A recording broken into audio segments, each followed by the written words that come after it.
الرحمن الرحيم إذا جامع في رمضان ويذكر عن أبي هريرة رفعه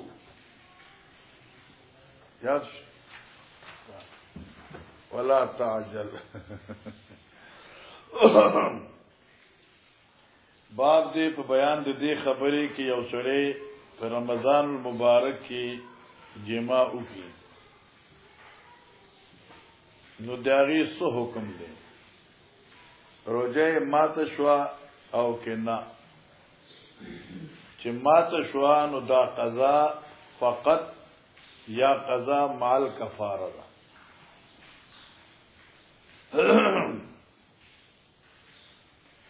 دا مسله رستنی باب کې محدثینو ذکر کړی دا فکر چې یو سړی په رمضان مبارک کې جماعو کې روزه مات شو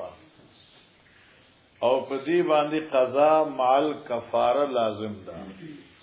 او دا قول د جمهور علما کرامو دی البته بعض علماونا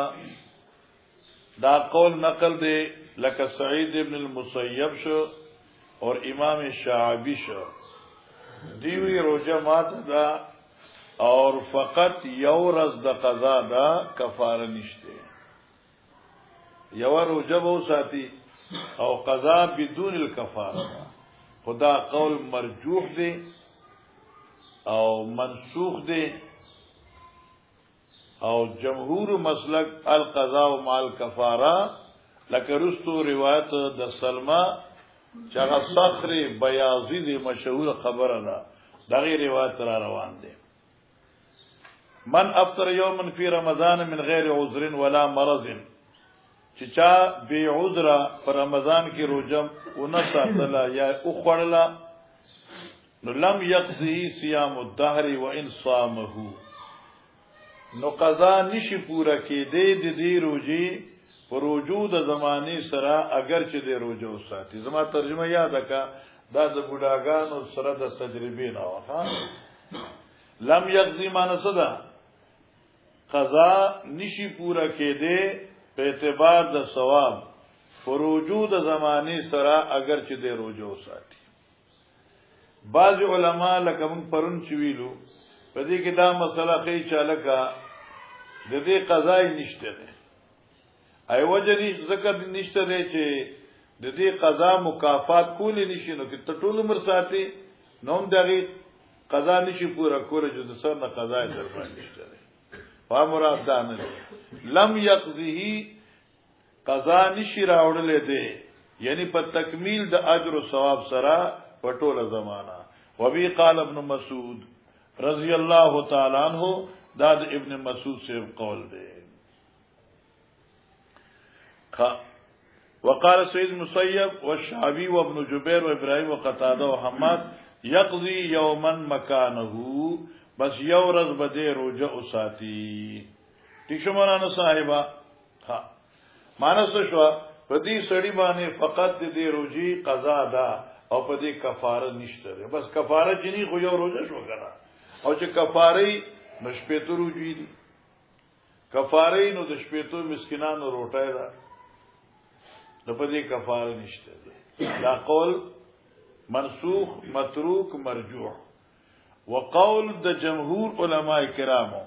په دې باندې قضا مع الکفاره هغه واجب ده لکه رستو باب کې روایت ابي هريره سے روان دي جی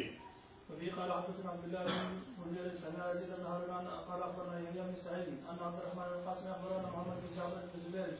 زبير بن عوام بن خويلد عن ابا بن عبد الله بن زبير بن اخبرنا سمع اشتر زلا تقول ان رجلا كان النبي صلى الله عليه وسلم قال انه احترق لفظی معنی دا د چې دا سړی اوس وزیده د اوس وزیده نو څنګه اوس وزیده معنی کا د سوزیدو او نو لاندې ترجمه لیکل ده چې یحترق یوم القیامت دی خزان په اور کې وغورځو او جرم دی وشو په مالک سوشله په اصبت آلی فی رمضان نو رمضان رو جوا او اصبت ز خطا شوم او هغه ته ورسېده. فوتی النبی صلی الله علیه وسلم بمقتل، نو په دغه وخت کې حضرت ته یو ټوکره راوړله یدعى العرق، چې دغه نوم عرق دی، ټوکره ده، او دی عرق کې تقریبا 1500 مقدار دانا یا 1500 مقدار غلبه راتلا. فقال ان المحترق، وشکنا هغه سوځي دل شي چرته دی، بی انا وتصدق بهذا، تفصیل مخکې راځي مخکې ده.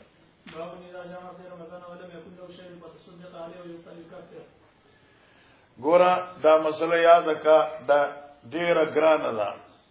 او رستو ستا کې کتلی کتاب چا کې مطالعه ته اوس پرې خنه ده خیر اسا پښوی نو کې کتاب دې کتلی انو پاشا کې لیکلي دي. ابن حجر اسقلانی رحمه الله په دې حدیث المحترق باندې 1000 مسائل ذکر کړی دي،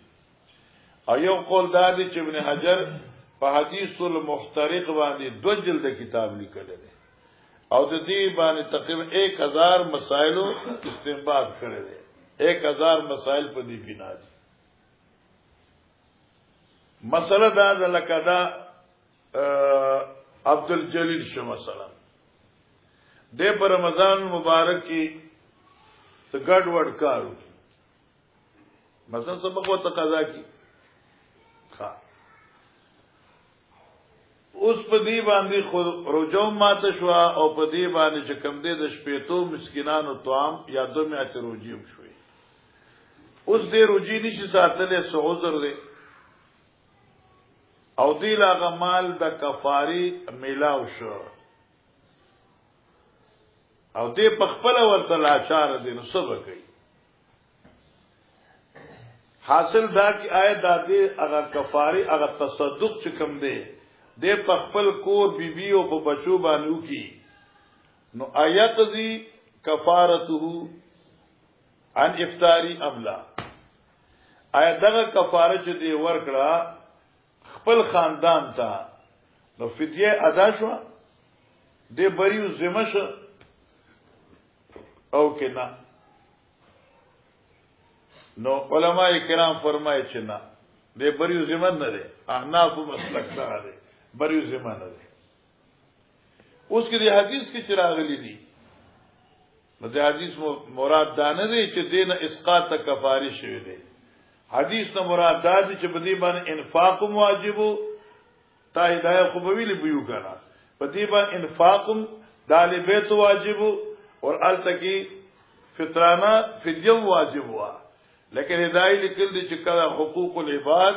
او حقوق الله دا په خپل مابین کې متعارض شي، نو تقدیم د حقوق العباد بکیږي، لأن العباد احوج، لکه مخلوق محتاج دی، الله محتاج نه دی. اوس دې لکه بده د آل بیت د کوم کفاره ورکی د کفاری د مال دا به طور د ایجاب النفقه دی، نه کی به طور د ادای فدیه. ها دې چې کله مالدار شي او دې الله توفیق ورکی، دا کفاره به دې په ذمہ باندې پرتی، بیا به دې رسو دا کفاره ورکی. بس مسله دا ده. اوس وکي دا ورته قال حدثنا ابو اليمان قال ابن شيبه الزهري قال قال محمد بن عبد الرحمن انا ابو هريره رضي الله عنه قال بينما نحن جلوس عند النبي صلى الله عليه وسلم جاء رجل فقال يا رسول الله هلكت، فقال ما لك؟ قال وقعت على ان الجبال صيف، فقال رسول الله صلى الله عليه وسلم رقبه یا هلکت معنا دغه و چې کار می خراب کو، واقع شو په خپل خزي باندې په حالت تروجي. او رسو مسله را روانه ده چې کله موږ به دا باس کوو کنه چې بدای سړي باندې کفاره واحده ده او کې کفارتین دي. معنی یو کفارت الزوج بل کفارت الزوجه. د بیا احناف مسلک دا دی چې د خزي او د خاون دا جما د دواړو په ذوق سره نو 2 کفاری دي. خزا او سړی دواړو راځي چې بوشکنه ګرمه پوښاسم دې چوټي کړي دا اره چې چوټي دې کړ دا خامخه څه پیدا خو حاصله کا، اره دوی دواړو چې کوم دې ټانګه وتړله تا خیال ورته بیا او کفاره په دواړو لازمه ده. خو دې سړي ته حضرت فقط ته کفاری ویلي دي او خزه ته نه دی ویلي د بعضی محدثین فرمایي چې دې سړي ځان له تاسو کړل دي خزه ځان له تاسو کړل دي د دې حدیث کې سره د سړي ذکر دی بیا نور اقوال په کې ډیر مزیدار دي هغه دا چې ممکنه ده چې دا جنې خزه چې دا مکرهه وا اې دې نه پرې خود خو بس الاخري دیم قول دا چې ممکنه ده چې دا خزه بیمار او په مرض د حیض او دې په حالت حیض دا کار وکړي خدریمه خبره چې دین خوان کوي او مال خېشي هغه دا او دا مناسب د حال د ازواج سره هم چې دا خزه چرته په وسط النهار کې د حیض نه پاکه شو دی ولمبل او چې ولمبل او سره منه غوړې کړی او رانجه مانجیو لګول او پوښ کنه او صاحب الحق والتناس مطالعه کوله او چې دا کیفیت وکړه نو فلم یملک نفسه حتا وقت علیها بس دا ټول خبره فلم یملک نفسه حتا وقت علیها نو فعليه الكفاره ولی ځکه خزه خو چې کوه هغه خروجه کې نه وکړه د دین دغه څه معلومیږي ښا نو وی وقعت علی امراتی وانا صائم به کنټرول شوما فقال رسول الله صلی الله علیه وسلم هل تجد رقبه توثقها طاقت تشدید غلام بالله هل تستطيع ان تصوم شهر متتابعين بالله هل تجد اطعام 60 مسكينا قال الله دلان وسلم په ډیره ولاړو د خیر سره بری وات کرا دي روجي څنګه وساتم دا یو میاش کې ټینګ نشو نو دوه ورځې څنګه ټینګيږي پوجګن باندې څنګه دا کوي قاضي فما كسر النبي صلى الله عليه وسلم حضرت رنگ تیر کا وبيننا على ذلك وتي النبي صلى الله عليه وسلم بعرق حضرت راوړ شو ټوکرای او دا ټوکرای چې وا تا عاشق لیکلی صاحب عاشقي چې دا ټوکرای چې وانه دا د 15 سوا هوا او دې د کشکال دی ښا چې 15 سوا شو ځکه بعض خلک وایي چې لکه فدیه کې مد بور کوي فی کل شخص یو مد دی او چې دا 15 سوا شو په 15 سوا کې فی سوا سلور مد دی نو څو شو 30 خو یو چې 60 سوا شو نو 60 مد شو نو دې رواج کې دا راغی لیکن موږ وی چې نه فدیه خو نسبه سوا ده او دغه لپاره موږ څنګه دلیل دار چې دا عرق نه دی مسلم روایت سے 355 کی راضی روایت سے مسلم کی راضی فاوتی النبی صلی اللہ علیہ وسلم بعرقین یا عرقان روایت سے ٹھیک شو 355 صفحه د مسلم جلد اول نو دغه وخت دی سړی ته چاراوړ یو عرقین دو عرقه او په هر عرق کې 15 سوادي نو چې عرقین شو نو 30 سوا شو نو چې 30 سوا شو نو 60 نصف سوا شو شته حدیث دا وخت ذکر اړول نه دی یاره کم زیری جناب علی دا مسله ګوره مخامخ دی ها سبحان الله درس دی 355 بس مخامخ دی نور ورته څه کړه خپل کار کوي چلو مخې را حضرت اين سائل فقال انا جی حضرت بخذ هذا فتصدق بذكر دا باروز طالبان ما خیراتی کا فقال رجل اعلى افقر مني يا رسول الله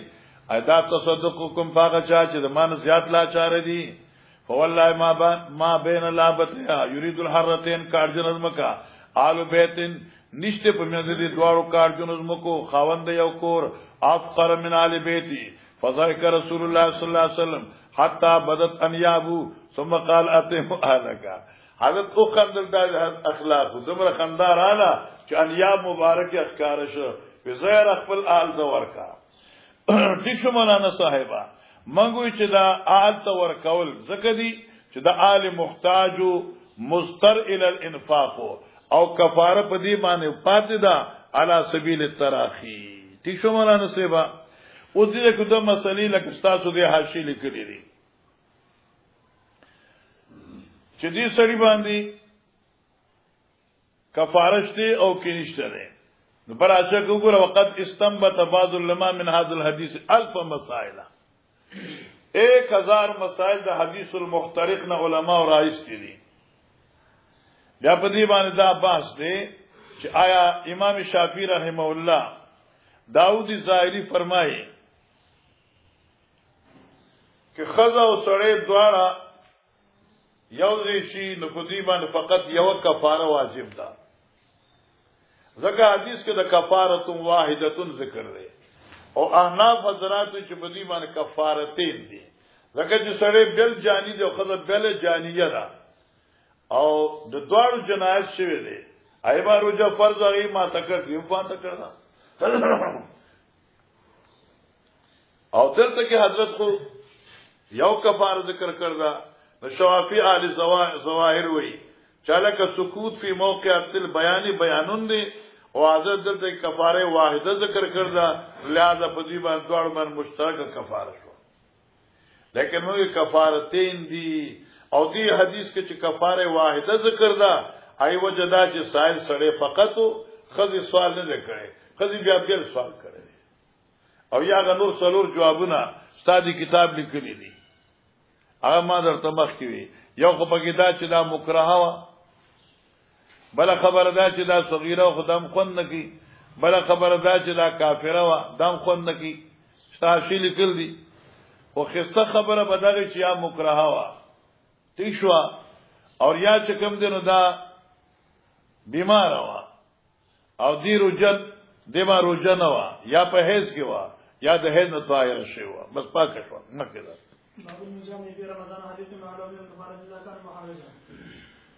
دغه حدیث ته شخاف بیل راوړي آیت باب د بیان د مجامع په رمضان کې آیت امر کول چې د اعلی خپل د کفارینا اذا كانوا محاویج کله چې ایوته محتاج وي نو جواب څه دی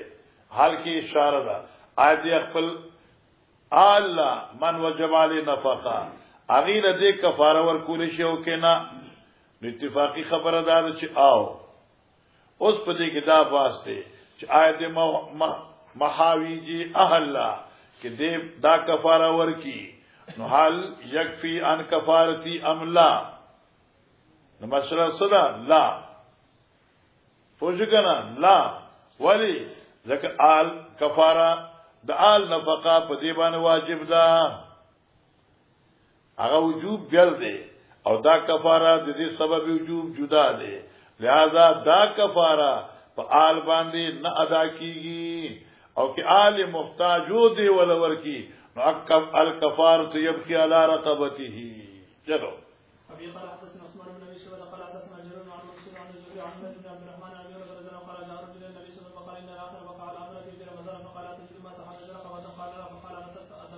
فتستطيع ان تصوم شهرين متابعين قال لا قال فتجد ما تصوم به 60 مسكينا قال قال النبي صلى الله عليه وسلم وهو الزنبيل او دا عرق غټ ټوکره ته وي چې دا لختونه جوړې په غوندلو کې ملاويږي قال ثم هذا عنك قال اخذ منا قال ما بين وما بين لابتها اهل البيت اخذ منا قال فاعطني اهلك باب الحجامه والخيل الصائم وقال يحيى بن صالح قال حدثنا يوم منت خلاصي کې ان شاء الله رب مکا ما قام پر ډیر ټیم الحجامه والقيء للصائم اخکر لگاول لپاد روجدار سو حکم دے روجہ ماتی یو کنا یو والقيء الٹائی کېدل الټای کول په دې وټو سر روجه ماتیږي او کنا تښوا ګوره دا اتفاقی مسله ده چې قیصر روجه نه ماتیږي خدا کې په دوه قسمه ده یو دې کې یو دې استقا چې ته ځان لا کې راوړي او پای کې ستاد دخل وی نو بیا پتا باندې په خروج دا قیصر روجه ماتیږي او د دې علت استقاده مطلق کې نه ده فقط کې نه ده ورحل چې حجامت ته اخکر لګول دي په پای روزه نه ماتيږي ځکه تا حاشم ذکر کړ دي رسو کتاب کې مرাজি چې د روزي ماتیدل په ادخال سره دي په خروج سره نه دي چې کم شی اوزي نو پاغي سره نه دي چې کم شی ننباسي انو هغه سره روزه ماتيږي ارګا دي حاشیه او خبره کړی دا چې دا قاعده چې دا خو په دې ځکه ناقص شو لکه معنی شو نو معنی کې خو خروج دي ونه شوي هغه سره خروجه ماتيږي او تاسو چې خروج سره نه ماتيږي نمنګو چې دا خروج بل ادخال وکنه نو خبره بخلاص شي او یا دغه دې مولوی یاره واده کړو خاندل خان دا شکر دې خپه طالبان ټول نو لکه موږ به وایو تاسو زین لا شي کنه مګو چاته دانه چې مزه تاسو لاړ شي خپل یا هفته تیرا کې پر ان شاء الله تاسو موږ سبق لیک پرېږي لاړ شي خپل مانځنه کوز کې بیا راځي سبا خو به خیری نه کوي کنه پرځي سبا خو به خیری نه کوي مازه یو مرګرو فلار کې د کور وړي هغه وخت موږ وړه دوره کوله هغه واده کړو نو چې لاړ نو دې لما لار کې په زور کوز کو مې ته کور ته لاړ شخامه هغه نه تا یواز نه مې ته خدای په ته لاړ شه زه ته حکم کوم چې ته لاړ شه هغه چې لاړ په تیرا کړه هفته پر سبق له وختي راو رسید انو ما ته وی خلق ته ته دې دعاګانې کولې کمنګه پته مو چې په دې لارې کو ته تلې خامخا برابرې او بیا موږ استاد سره دې خو دې چې رانه شي نو ما ورته چې استاد راته چې لارې پر دې حق واده کې بیا برابرې دې دعاګانې درته کولې ضرور موږ خیره نه اخلو ونه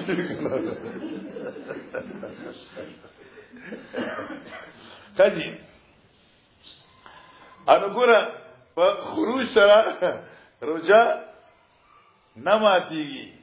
په دخول سره ماتيږي نو اکثریت کلیه نه ده او یا کې دا خبره شو وقال يحيى بن صالح حدثنا معاويه بن سلام قال حدثنا يحيى بن ابي كثير عن عمر الحكم بن صوبان سمع ابو هريره رضي الله تعالى عنه اذا قا کله چې یو سره قیو کی فلا یفطروا نروجه نماتیږي شکر الحمدلله چې ائمه اربعو دارایدا دیشو وانما یخرجوا ولی وزکه داقه چې یخرجوا اوزی ولا یولجوا دنکیږي نه دنکول نشي یعنی ادخال نه ده خېټه ته اچول نه دي د خېټه نه وتل دي نه په وتل سره روزه نه ماتيږي ويذكر عن ابي هريره انه قال يفطر روزه ماتيږي هو الاول صح ربه خبره صحیح ده دې سمانه شو د ابو هريره سے یو روایت یو قول دی چې لکه په قیصر روزه ماتيږي او وایي چې دا قول اول چې عدم افطار ده اصح ده او دغه لپاره بر دلیل په حاشیه کې دی کې طاقت دي تاریخ کبیر د امام بخاری کتاب دی امام بخاری په تاریخ کبیر کې د ابو هريره رضی الله تعالی عنہ روایت نقل کړل او ابو هريره سے فرمایا ان استقا فليقضي اې کې روایت ان استقا فليقضي نو معلومه شو چې په کې قضا نشته او هر کله چې یو راوی فتوا د مروی عنه نه خلاف صادر شي نو دا دلیل د نسخ روایت وی ځکه چې الحديث لنا ظني وللراوي عن الرسول قطعينا تشوا وكان ابن عمر يحتجم وهو صائم ثم تركها داري احتجام د اخر لګول دي او دې سره روزه نه ماتي او کته چې حدیث کې راځي افضل حاجم والمحجوم روزه ماته شو نمګ روزه نه ماته حکمن ماته شو سمانا د لاچارش محجوم لاچارش ستا قوت دا قوت شذونو تعالی کفایتا یخنیتا وینه چوزو کمزوري کی کنه ونه شي کنه نور ایموی سے فرض کا حضرت تعالی ثواب ادا کو کنه ار طالبان ټول را لې موږ اخکر لگا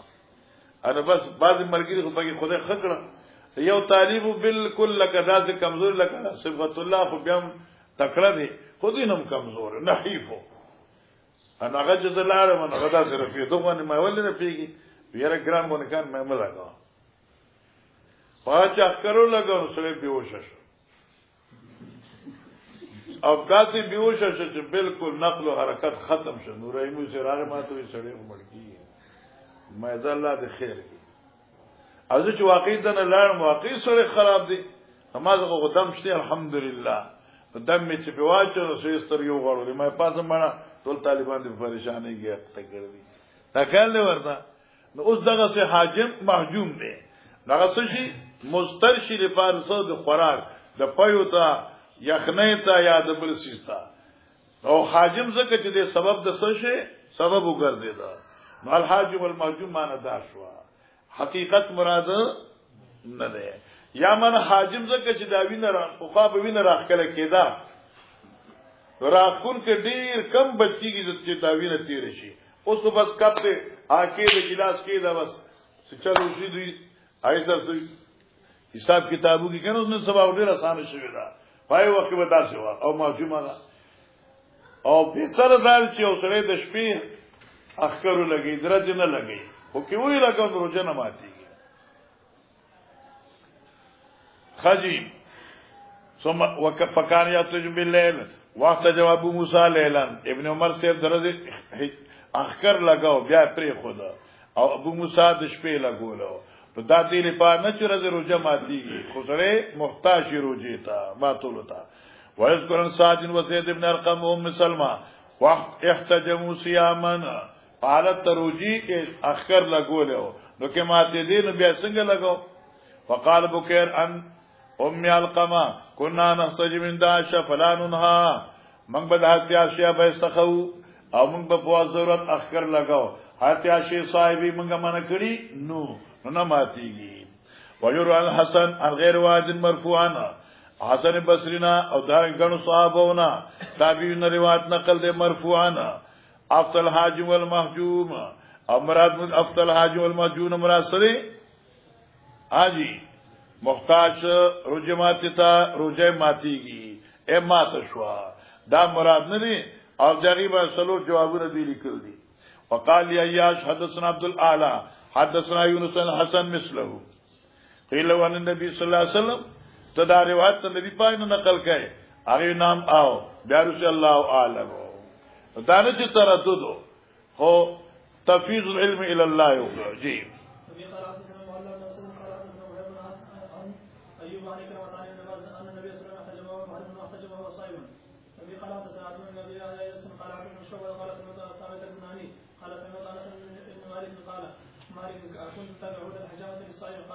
اكنتم تكرهون الحجامه قال لا الا من اجل الظوف نو دا شکنا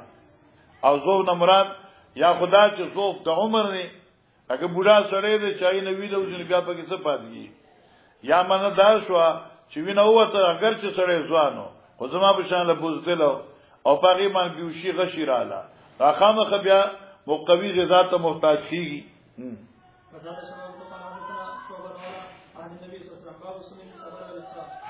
الصوم فی السفر والافطار ګور مولانا صاحبہ په دې رسو مسله را روانه ده او الته محدثینو باس کړل دا خبره یاد کا چې په حالت تا سفر کې دروجی او د افطار سو حکم دی پورې مخکې فحاشی باندې لیکلي دي او خط تفصیلی لیکلي دي مسأله دا چې قاعده اصولی دا شرع قائه په عاشق کې مولا عبدالحی لکنوی سے لیکلي دا کل شیء اذا عم نو سهلا کله چې یو شی عام شي هغه آسان شي او چې کله یو شی خاصي ناګرانی لکه دا ټول طالبان ناس ماسپخینه پورې سبق وای نو دا آسان دی ٹھیک شو او موږ چې لکه تاسو تعالی شه او موږ زه سحرګل عبدالجلیل به سبق وایو بیا د الله خیر راځي کې دوی نه بیا تاسو کې دی باندې بس تیریږي اگر چې 15 منټ ولې دي ایو چې دا چې نور مرګري تللی دي دوی به سبق کوي چې خور سره ملاقات وکړه دیدار وکړه دا چلو کاله چلو که ادمه څه ګناه کړی نو کې دی هغه نیمه غنټه ناز چې کنه نو الله دې مرشا په دې باندې سم مصیبت دي نو دې لپاره علما کرام فرمایي کہ چرے روجا مضر نی یاد کا مضر جسمانی نی نو ان تصوم خیر لکم په نسبت سره روجا ساتل د افطار نه بهتره ده بس لیکن کی چرے یو سره سرد دین روجا نه ساتي نو قانونا وعند الله مجرم نه دی ځکه چې الله ورته ویل دی فائدۃ من ایام اخر په علت سفر سره علت مرض سره دین هغه فرضیت ساقط دی لیکن بیا روزه ساتل او لازم البته آل زواهر وچ روزه ساتل جایز نه دي ځکه چې حدیث کرا دي لیس من البر الصوم فی السفر اتا چې کاته کې لیس من البر صيام فی السفر پوښ کال ته ټول حدیث تاسو خراب کړ خپل یو قاعده دی لپاره ونه شو مری سیوا اور لیس من البر الصيام فی السفر چې کوم رسول روان دي آل زواهر دی حدیث نه استدلال کی چې روزه بالکل جایز نه ده منګوي چې روزه خو جایز نه چا لپاره چې باغی باندې ساتل مشکل وو او روزه مضر وو فاقه په غالب وو آتش په غالب وو نو بیا غی لپاره ساتل جایز نه دي او کې چری فاقه او آتش په غالب نو روزه ساتل اولاد دي شو مولانا ها جی قال حدثنا علي بن عبد الله قال حدثنا سفيان عن ابي اسحاق الشيباني سمع ابن ابي وفاء قال كنا مع رسول الله صلى الله عليه وسلم فقال يرجع هذه الفاجعه دامه کی تعویل لکھا مگر په سفر کو نبی علیہ الصلوۃ والسلام وی او کستا انزل راکوشا فج داخلی ستوان را ل خوشتکا اصل کی دا جدخ نری شربل تویخا او مجدح پی جنے مدانو توی مدانو پی جنے ها اور مانے دا شوا چوبه واخلا او پای کی ستوان واچوا او بیا غما د پار او شارپا امام بخاری ماشین لري براشي والا هغه وای چې مجدح یو داسې لرګی ته وای چای سره کته درې سکی وی نه لکه مدانو درې وی او اکثر سلورم وی هم دانو او شار برالا اید الله پیغمبر وجنه دا یا رسول الله الشمس سمانه شو الله پیغمبر لا انور براله مان الله وختي دي حیات انزل فجدهلی یا رسول الله الشمس یا سمانه الشمس مرتفعات یا الشمس ين انزل الشمس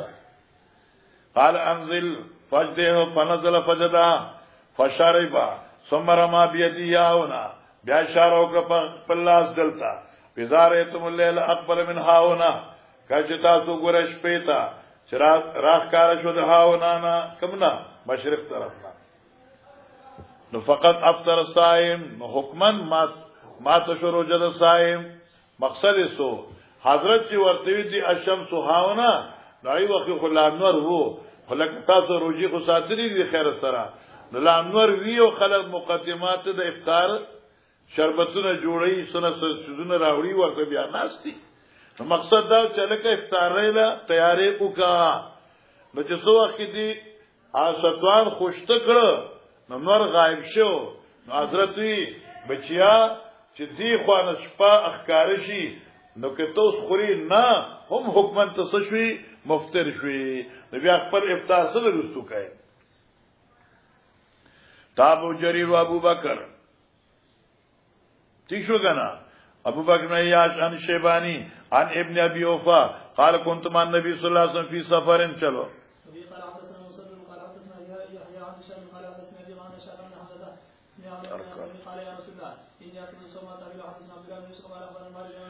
انی اسرد الصوم زخو پر لپسی ساتم رجول را اسردو د سردن ده او سر معنا یو شی پی بپی کول جی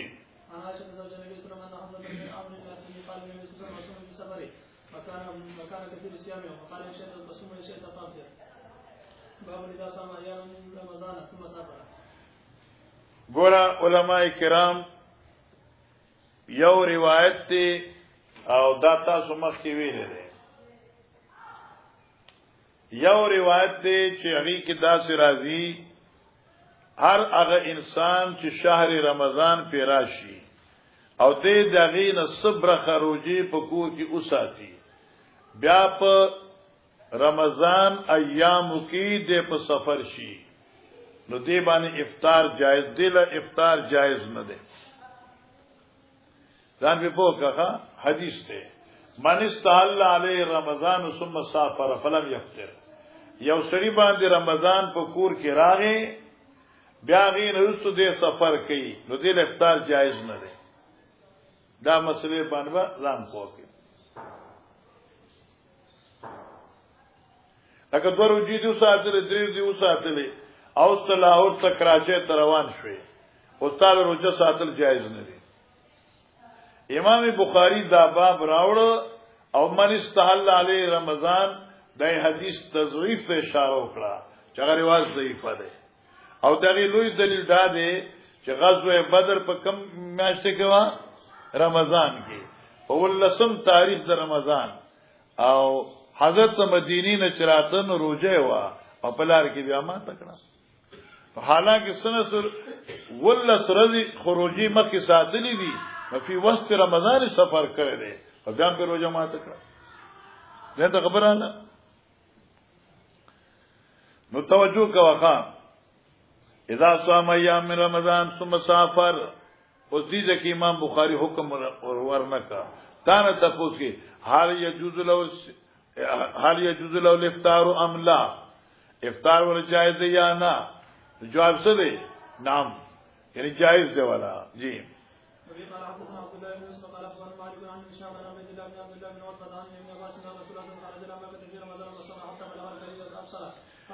کدی چې کم دین او داد یو زینوم د خپل راضی ان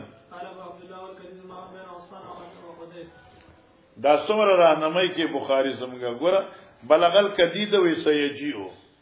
معنی سیجیو کدید به در تراشی یعنی تفسیر قال ابو عبد الله الکدید امام بین سب عثمان وقدیر دا قدیر د عثمان په میاس کې یو زیری او هغه ته کدید وي جی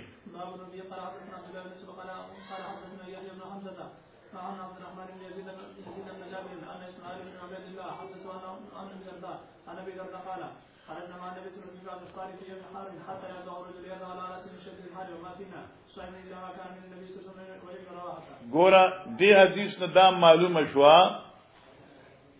چې لکه افطار جایز دی او دغه وجه دا د شدید ام دردا نقل کړي د ابو دردا خاون خپلنا چې خرجنا مع النبي صلی الله علیه وسلم په بعض اسفاره موږ نبی علیہ السلام سره په بعض اسفارو کې راغلو فی یوم حار پاگر میرا ذکی او دا کم رضوا علماء کرام وی چې دا خو سفر دا فتح مکی نو د دې وجنا چې عبد الله ابن رواحه دل تکرو سره روان دي دغه ذکر دی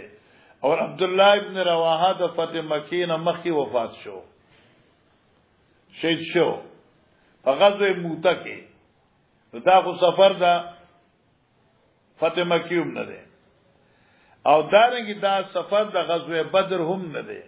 ځکه چې ابو الدرداء په زمانی د غزوه بدر مسلمان شوی نو په دې اعتبار ته دوی فی بعض اسفاره یو سفر د اسفارونه او هغه سفر نه سفر د فتح مکیو او نه سفر د غزوه بدر حتی اذا رجل يد ولا راس من شدار تدریج یو سړي په خپل سر باندې لاس خود شدت تا گرمینا وما فینا صائم روزدار نو منکی الا ما کان نبی صلی اللہ علیہ وسلم وابن رواحہ یو پیغمبر پاک عمر عبداللہ ابن رواحہ نمانسو اے صحابو دا ذکرو گرمی عمری سے چتلاری کن اللہ تا حج عمری لما سر بوزی او بیا چې کله سر توري بیا دغه سي پوښی کنه بچنور راځي دا سر چې خټکیږي او سړی چترې ورکی وری وری را په سر باندې نیولې او بازین داسې کړی ما ته ورشي ګرمي وا چې قوت برداشت نه بهر وا خو بیا هم چې موږ روزي ساتلې البته حضرت نو ساتلې حدیث خدا معلومه شو چې جواز د رجوع ساتلو هم شته او جنہ ساتي هم شته جی باب قول النبي صلى الله عليه وسلم لمن ذل عليه واشتد الحر ليس من البر الصوم بالسفر باب د بیان د دی وینا د حضرت سے لمن ذللا په حق هغه چا چې سورې پکړه شو واشتد الحر ګرمي سخت شي وا ليس من البر الصوم في السفر ګوره مولانا صاحبہ بازو دا پته مکه وا حضرت صلی الله علیه وسلم روانو صحابه کرام وو او حضرت مخکې اعلان کړو چې لکه ګرمي دا او څو روزه ماته نو ماته کوي خو بعض حضرات پکې داسو چې روزه نه ماتوله چې یو ځای تور رسیدل نو به حال شو ورڅنګه ذل حال شو به حال شو صحابه چې کوم چا روزه ماته کړی ای په صادرونی ولې یره چې دوی باندې وسوري وشي نبی رسول الله داخله کولی ولاړ دي چل دی پدا مرګور روزه دا او تکلیف د توګه شیو دي ډیر زیاته نبی رسول الله خان ليس من البر الصوم في السفر چې کله سفر دا کیفیتي او په دې کیفیت کې کې اوسه روزه ساتي خدا جرم دی ډیر ګناګار دی نو اهل زوایر او امام احمد سے د دې نه ثابت کړه چې لکه په سفر کې روزه ساتل جایز نه دي او موږ دا عمل د پیغمبر علی السلام موږ لپاره دلیل دی چې لکه روزه ساتل افطار دا جایز ده او کچر تکلیف کم وی بیا اولادا ساتل اولادی وان تصوموا خير لكم باندې جی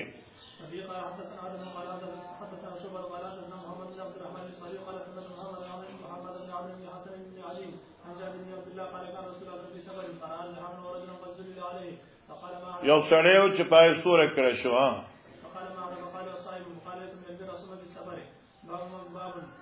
زمانه چې تاسو کوم ته یاد کی لیس من البر نددنی کینا الصوم داس روزه په سفر کې ابراهیم عادی کا داس روزه په سفر کې اگر سفر کې روزه ساتل جواز دی خدا سے نہ ٹھیک شو جی ګوره صبغت الله دې دا معلومه شو چې یو شی جائز وی شرعاً یا په یو سیس کې اختیار شرعي وي نو پاره کې تنقید په یو بل جایز نه ده ماشاءالله تنقید په یو بل جایز نه ده لکه دغه روایت ته وګورئ لم يعب اصحاب النبي صلى الله عليه وسلم بعضهم بعضا في الصوم والافطار نبی علیہ الصلوۃ والسلام صحابه په افطار او په روزه په یو بل اس حرف گیری نو کړي اس اعتراض او تنقید نو کړي زکه چې ساتلم جایز او نه ساتلم جایز دا کوجه د سره لار شي کنه د حرمین وتا سره ایرانی دغه سب کې به یو رفع یدین کی بل باندې کی دغه کې به یو وضع د ید کی خپل به ارسال کی پروا به دې سلام علیکم څنګه حالته غاب شه دلته زمون مزاج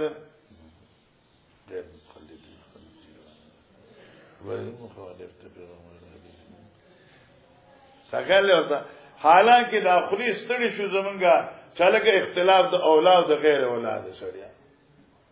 د جایز او ناجایز نه لري خو بیا هم چې یو سیس پسې شي کنه د بس حالانکه دغه نه لوی لوی ګناونه جرایم موږ نور کو خو دغه مونږ ته احساسونی پروا نه جی قال حدثنا عبد الله بن مسلمة عن مالك عن انس بن طويل عن انس بن مالك قال كنا نسافر مع النبي صلى الله عليه وسلم يعني الصائم على المفطر والمفطر على الصائم باب من افطر بالصبر ليراه الناس ګورا طالب جانا صبغت الله پیغمبر علیہ السلام په دې سفر کې روزه ماته وا خو پای صحابه آی په عظمت عمل کو هغه موږ روزه نه سات دا افطار نه کو او جګړه دا و چې د پیغمبر علی السلام چې د افطار نه دی موږ ور افطار کو حضرت شاوی نبی علیہ السلام وبراوړي او په راوړي د لاس کیونی ولې لاس دا چوچت کا چې دا ګلاس دی او بیا لیته نږدې کې وښکل لکه چې د خلکو ته پته ولګي چې پیغمبر علی السلام په سفر کې روزه نه ده ساتلې نو معنی دا شو من افطر فی السفر هغه سړی چې روزه ماته کې په سفر کې لیراه الناس چې خلک وګوري او دغه پیروي وکړي نو دا جایز ده جی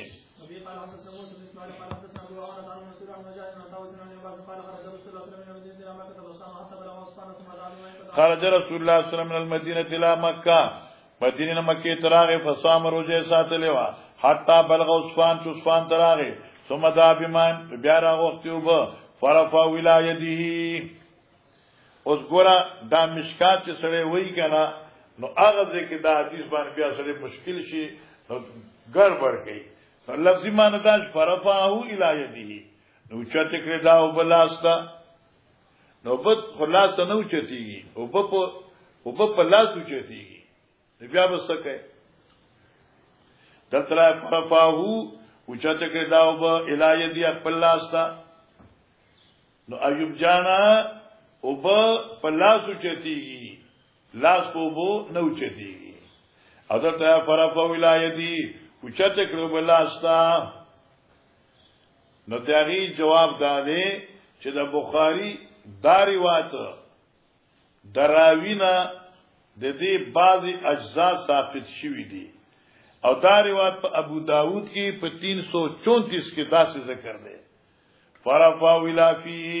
د یدی په دې صفا ده اوسرا کا ابو داود چراو واسه ٹھیک شو 334 صفا زمانه بدا کې ثم ذا بمان فرفا الى یده فرفا الى فیه او زم په بره حاشیه کې دا دې منوکته لیکل ده فرفا الى فیه او چې کړه او خپل خلی مبارک تا ٹھیک شو مولانا صاحبہ دغه سي دا روایت ته ماشاء الله فرفعوا الى فيه پیغمبر علیہ السلام بالکل چلیس اول کرخه د ابي داود شریف 334 کې اول کرخه ثم دوی بناین بیارا وخت شوی وب فرفعوا الى فيه پیغمبر علیہ السلام دا وب او چت کړی خپل خلیتا لیوریا الناس وذلك فی رمضان تیشوا دا په رمضان کې وا دیمه خبره اشکال ختم شو دیمه خبره احمد جانا هغه د چې کرمانی خو ته اغستې ده کنه نو دغه څه حق ادا شي نو کرمانی دلته معنی ډیره مزدار کی وې ثم ذا بماین فرفعه الى اقصى طول يده مانا فرفعو الى يده عباد خذب فرفعو الى اقصى طول يده نو چت کړي دا ګلاس تر منتها د غدوالي د لاس تا اته نمبر لاس نو دی اے ګلاس دا څنګه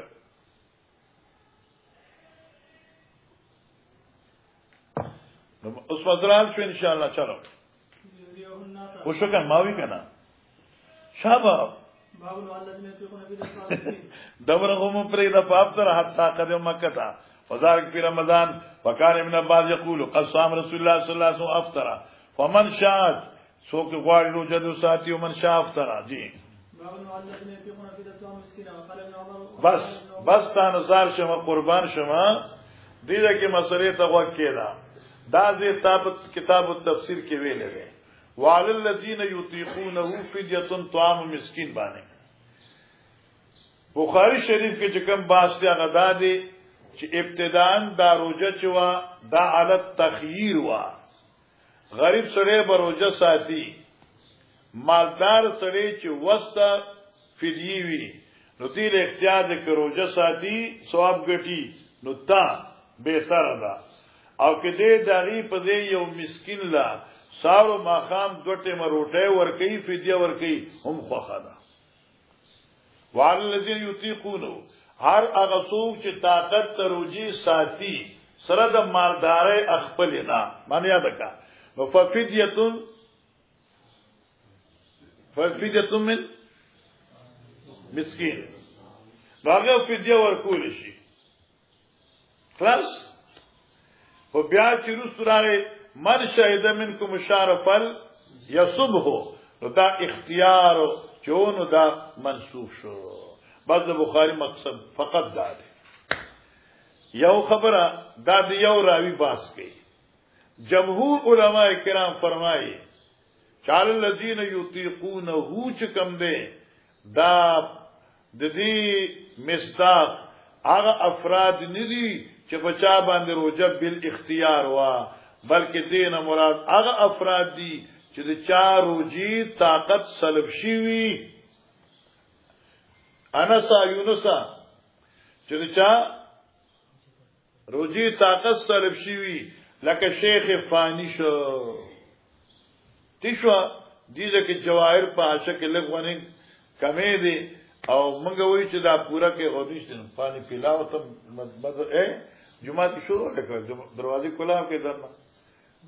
او که دروازې ما کلاو کړې دي لپاره یې چې پکې منډي وي زه کلاو کوم چې دوی مونږ ته ښکاری دوی بندي کې دروازې نه ځنه بیا درزاري کوي ونه جو کنه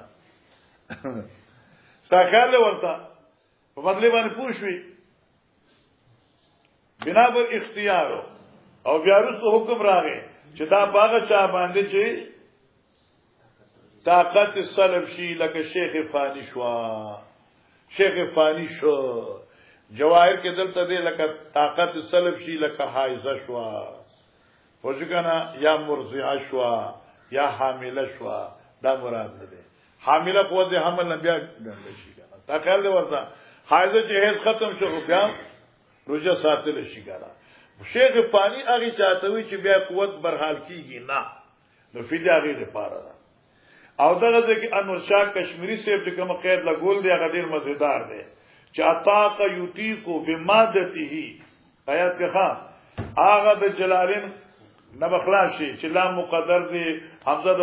سلب چې کوم د هغه مقدره ده او لا یطیقونه دی یا سلب طاقت ته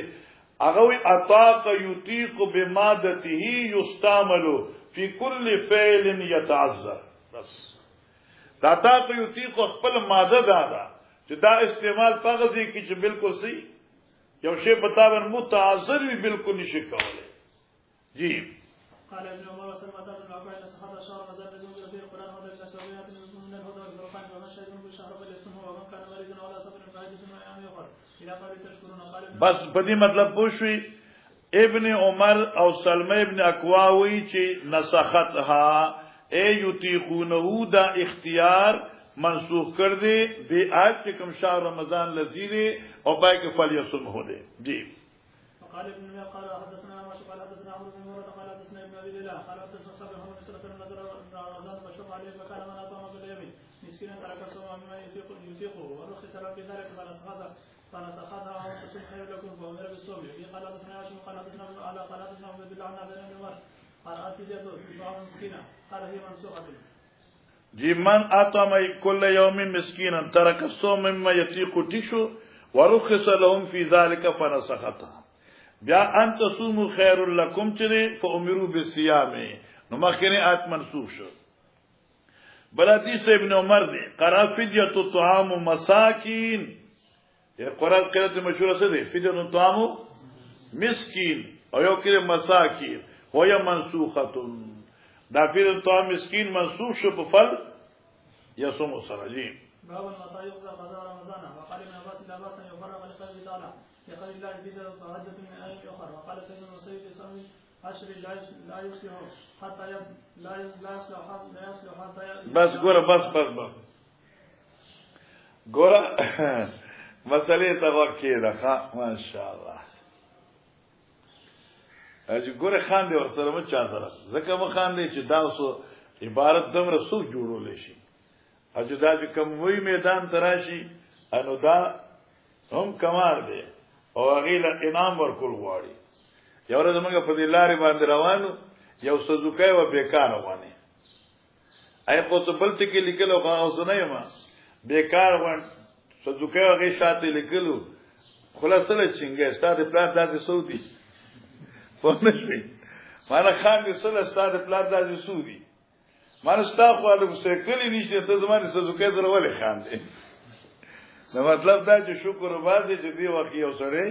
عبارت وي دا لوی غنیمت ده. منګ با بخاری عبارت وی تعریف خپل نه ده پکار او تقریبا چې کوم ده کنه د شپې 11 12 هغه پر بدنا سما به عبارت جوړو ورغه نه پزو مثال بیاوی په زما بار خدا سے نو کنه هغه دا چې ما بدلته جمعات میرا کو خلق اوریدا او سم تاسو الحمدلله کنور بوډای مخ په صوت بوډا شي لا نه ان شاء الله. نو خیر بهرحال عبارت جوړول عبارت ویون کې چینو دی خو لازمن کتاب ګوري کنه انو دا ډیر ګران کار دی. او اسیم چې کوم د طلاب څخه اعلان وکړ جمعه بند ته اعلان وکړ مثال لوټ کې خپل بدره پیږي قدرتی کار چې اظهار صوت چې کوم د کنه فل مجمع دا مشکل دی. انو خان دې مو یو سره خاص اوس ګور علماء کرام متى يقضى قضاء رمضان صبغه الله متى يقضى قضاء رمضان رمضان قضا بکل راوړي زکا انوار الحق مسله خدا مخ کې تیر شوی د چې فائدته من ایام اخر اوس دا چې من ایام اخر کلا فی الشوال یا فی ذی القعده یا فی ذی الحج هغه د پاره تعین نشته ده. دا یو خبر یاد کړه چې تعین نشته د غزتات خبره کوم چې دا پانه واړې نو اخو د نیمه صفې پورې بدغه سي چې تعین نشته ده. نو دا شاه عمر چې ما ته بد ګوري دا شاه عمر دی ورګري دا شاه عمر چې ما دي روزه کې روزي نه وساتلې حتی چې په دیوان بر رمضان راغی او دې نه دي ساتلې نو دې وسه کوي نو دې خو به قضا راړي دا خو د ټول مسلک دی. خدا قضا مال کفاره ده چې جنایت په لازم شي او کې دا قضا بلا کفاره ده. عند الاحناف قضا بلا کفاره ده اگر چې په دې دمر طویل تاخير کې د ګناګار شوی دی لیکن دوی کفاره نشته. بعض ائمه حضرات فرمایي چې فعل القضاء مال کفارتي چاله دا اتن نه میا چې تیر شوی خدای بندا تاسو پر خپل روزي پورا نکړي. یو دویمه خبره احمد دادا چې دا قضا چې بده راوړي نو دا علی سبیل التتابع براوړي یا دې علی سبیل التفریق راوړي شي. نو بعض ائمه له کو پتا تراشي چې دا قضا علی سبیل التتابع دا لفظ خړل دي لفظ پر لپسې ساتي امغه قرآن فیض من ایام اخر پای کې تتابع ذکر نه دا ولس پورا کول دي چې کیف ما تيسر لکشي. نو اوس وته کې دا متا یقضا قضاء رمضان وقال ابن عباس لا باس ان يفرق. ابن عباس چې ګناه نشته کې تفریق وکي یعنی 1 2 2 2 3 3 نو ساده لقوله لا تعالی فائدۃ من ایام اخر وقاسن سیب فی صوم العشر لا يصلح حتى يبدو رمضان يبدا برمضان. شومره چې پیژني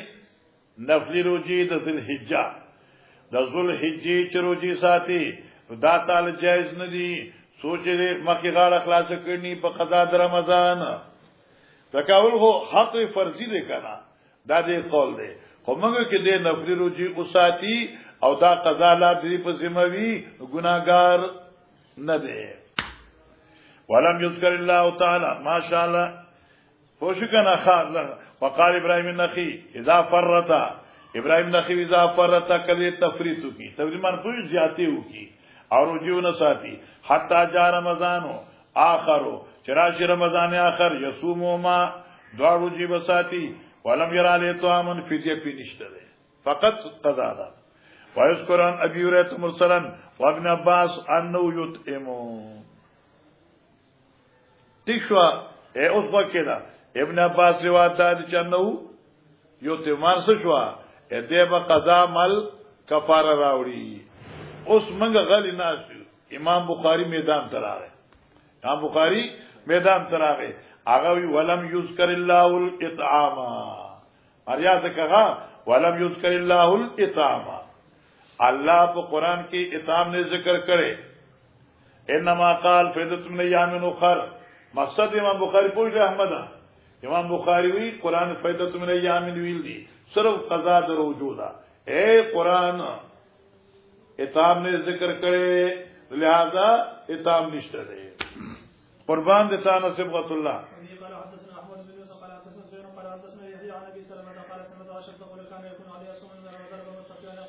حضرت عائشہ فرمائی کان یکون علی الصوم من رمضان فما بروجی در رمضان پاتی وی لوجه عادت بیمار ہے نا فمستطيع ان اقضي الا فی شعبان طاقت بمنو جو قضا میرا وړلې مگر په شعبان کې مقصد سو ته حضرت په خدمت کې به مشغول ومه نو ته حضرت لحاظ باندې ما به نه ساتلې تر دې پوری چې رمضان دا شعبان براغه تو پیغمبر صاحب صلی الله علیه وسلم په شعبان کې اکثر صائم وو نو ما به روزي ساتلې قال يحيى الشغل من النبي صلی الله علیه وسلم او بالنبي صلی الله علیه وسلم الک حضرت عائشہ ولی قضا نرالله وی الشغل من النبي اے لوجد شغل د پیغمبر سیو نه دي سرا ٹھیک شو مولانا سیوا یا مان داشوا الشغل بالنبي د پیغمبر سام د خدمت وجنا حضرت خدمت وکاو انو مثلا شو د دې سره هغه معنی نه چې الشغل بالنبي چې ته هغه لفظ اشاره ته هغه نه حضرت خدمت وکاو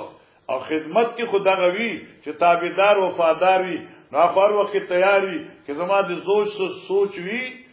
نزوته مستعد یم دې ته وي لبیک و صادق ته دغه ته وي کنه باب الحائض تترك الصوم والصلاة وقال بزنا بالنسبة ووجوه لقد تأتي كثير من الأخلاق الرأي فما يجب المسلم وبد من إتباعها من ذلك أن الحائض تقضي الصيام ولا تقضي الصلاة. امام بخاری دې لوی سړی دی تراجم چې کوم دې ډېر درانه دي اوس مسله دا ده چې ګوره تاسو اوسه پورې وی چې حایضه خدا روزي بم نه ساتي مزبهم نه کوي په دوران د حیض کې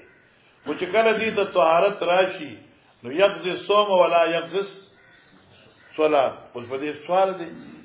چې فرایض خود دواره دي نو قضا صوم شته او قضا صلات نشته دا ولی نو الکه هغه حدیث کومه کې اشیاء به ویل ده کنه څنګه امرنا بقضاء الصوم ولم نؤمر بقضاء الصلاه دا مخکې موږ ویل دي ذکر خلاصه حضرت ویل چې روزه قضا کې قضا نه دی ویل بس خلاص امام بخاری علیه رحمت فرمایي احمد دې کې وکړه امام بخاری علیه رحمت وایي چې الکه دینی مسائل افهام و تفهیم رائے اور عقل پوری منحصر نه دي ډېر مسلې داسې دي چې زمون عقل التکی کوتا شوی دی او درې درې دی او دغې نه چې کوم ځکه عقل کوتا دی هغه ځکه دا دی چې تخصیص صوم ولا تخصیص صلات بس څنګه خسته درن یعنی درنه ترجمه الباب درن دی الحاج تترك الصوم والصلاه قال بزناد ان سنن یاکا بشکا سنن یعنی مسائل شرعیه ووجوه الحق اور اقسام د مسائل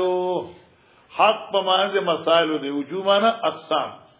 ان سنن بشک شریعت احکام شرعی ووجوه الحق اور اقسام د مسائل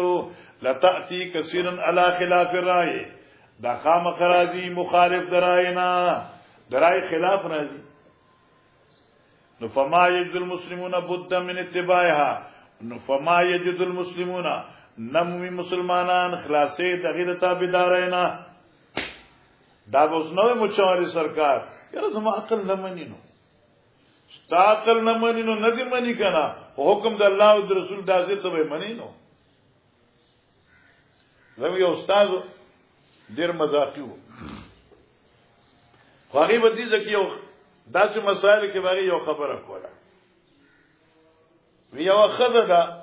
او عبدالوارثا تو ورته یو زر وای کان چې زستا خاوند هغه ته زر زستا خزه زر تاوی زر هغه وي خو یو به یو یې دا تعالی نه حلالي او که دغه خزه ته دو غوان منځ کې وي چې ما تا تخپل روح نفس په نکاح شریف خپل دې په زما تخیل ورته بیا تعالی فرضی دی جواز دی شرط دلته کې عقل ختم شي ختم نشو زر تاویلو زر هغه ویلو دفتر ډک دی نه حلاليږي خو چې دو کسان مخې ټیک شو حلال شو الله اکبر ولله تاسو وایي کنه خدای صفاتو کوي کنه وایي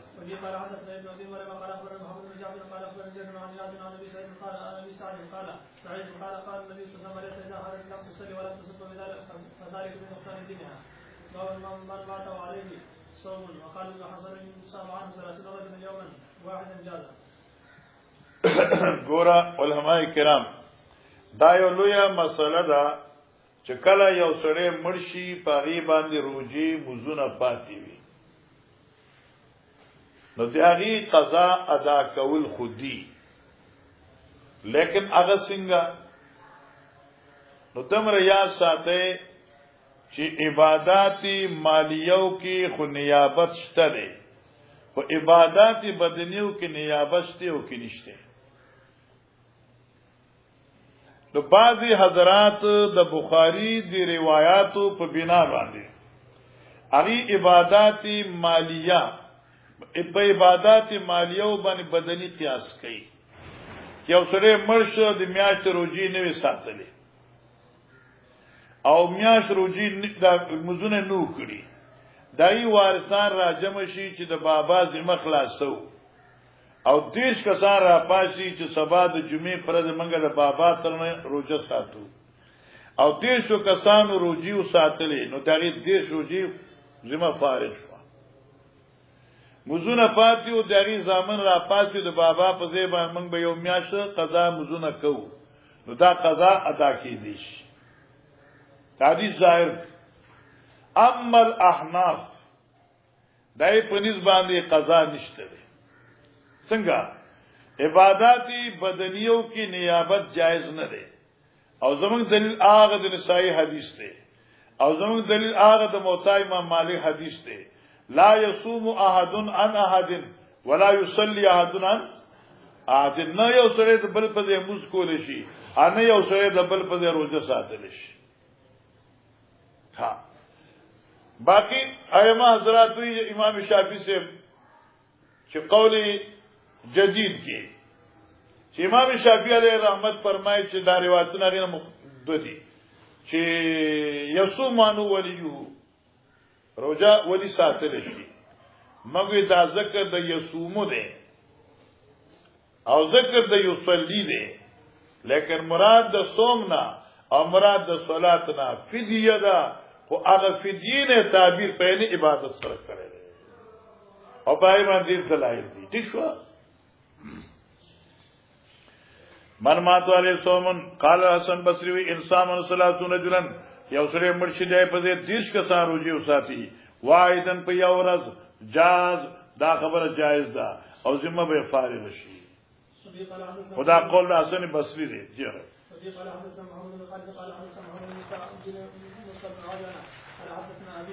عن عبد بن حارث عن عبد الله بن ابي جعفر ان محمد بن جعفر حدثنا عروه عن عائشه رضي الله عنها رسول الله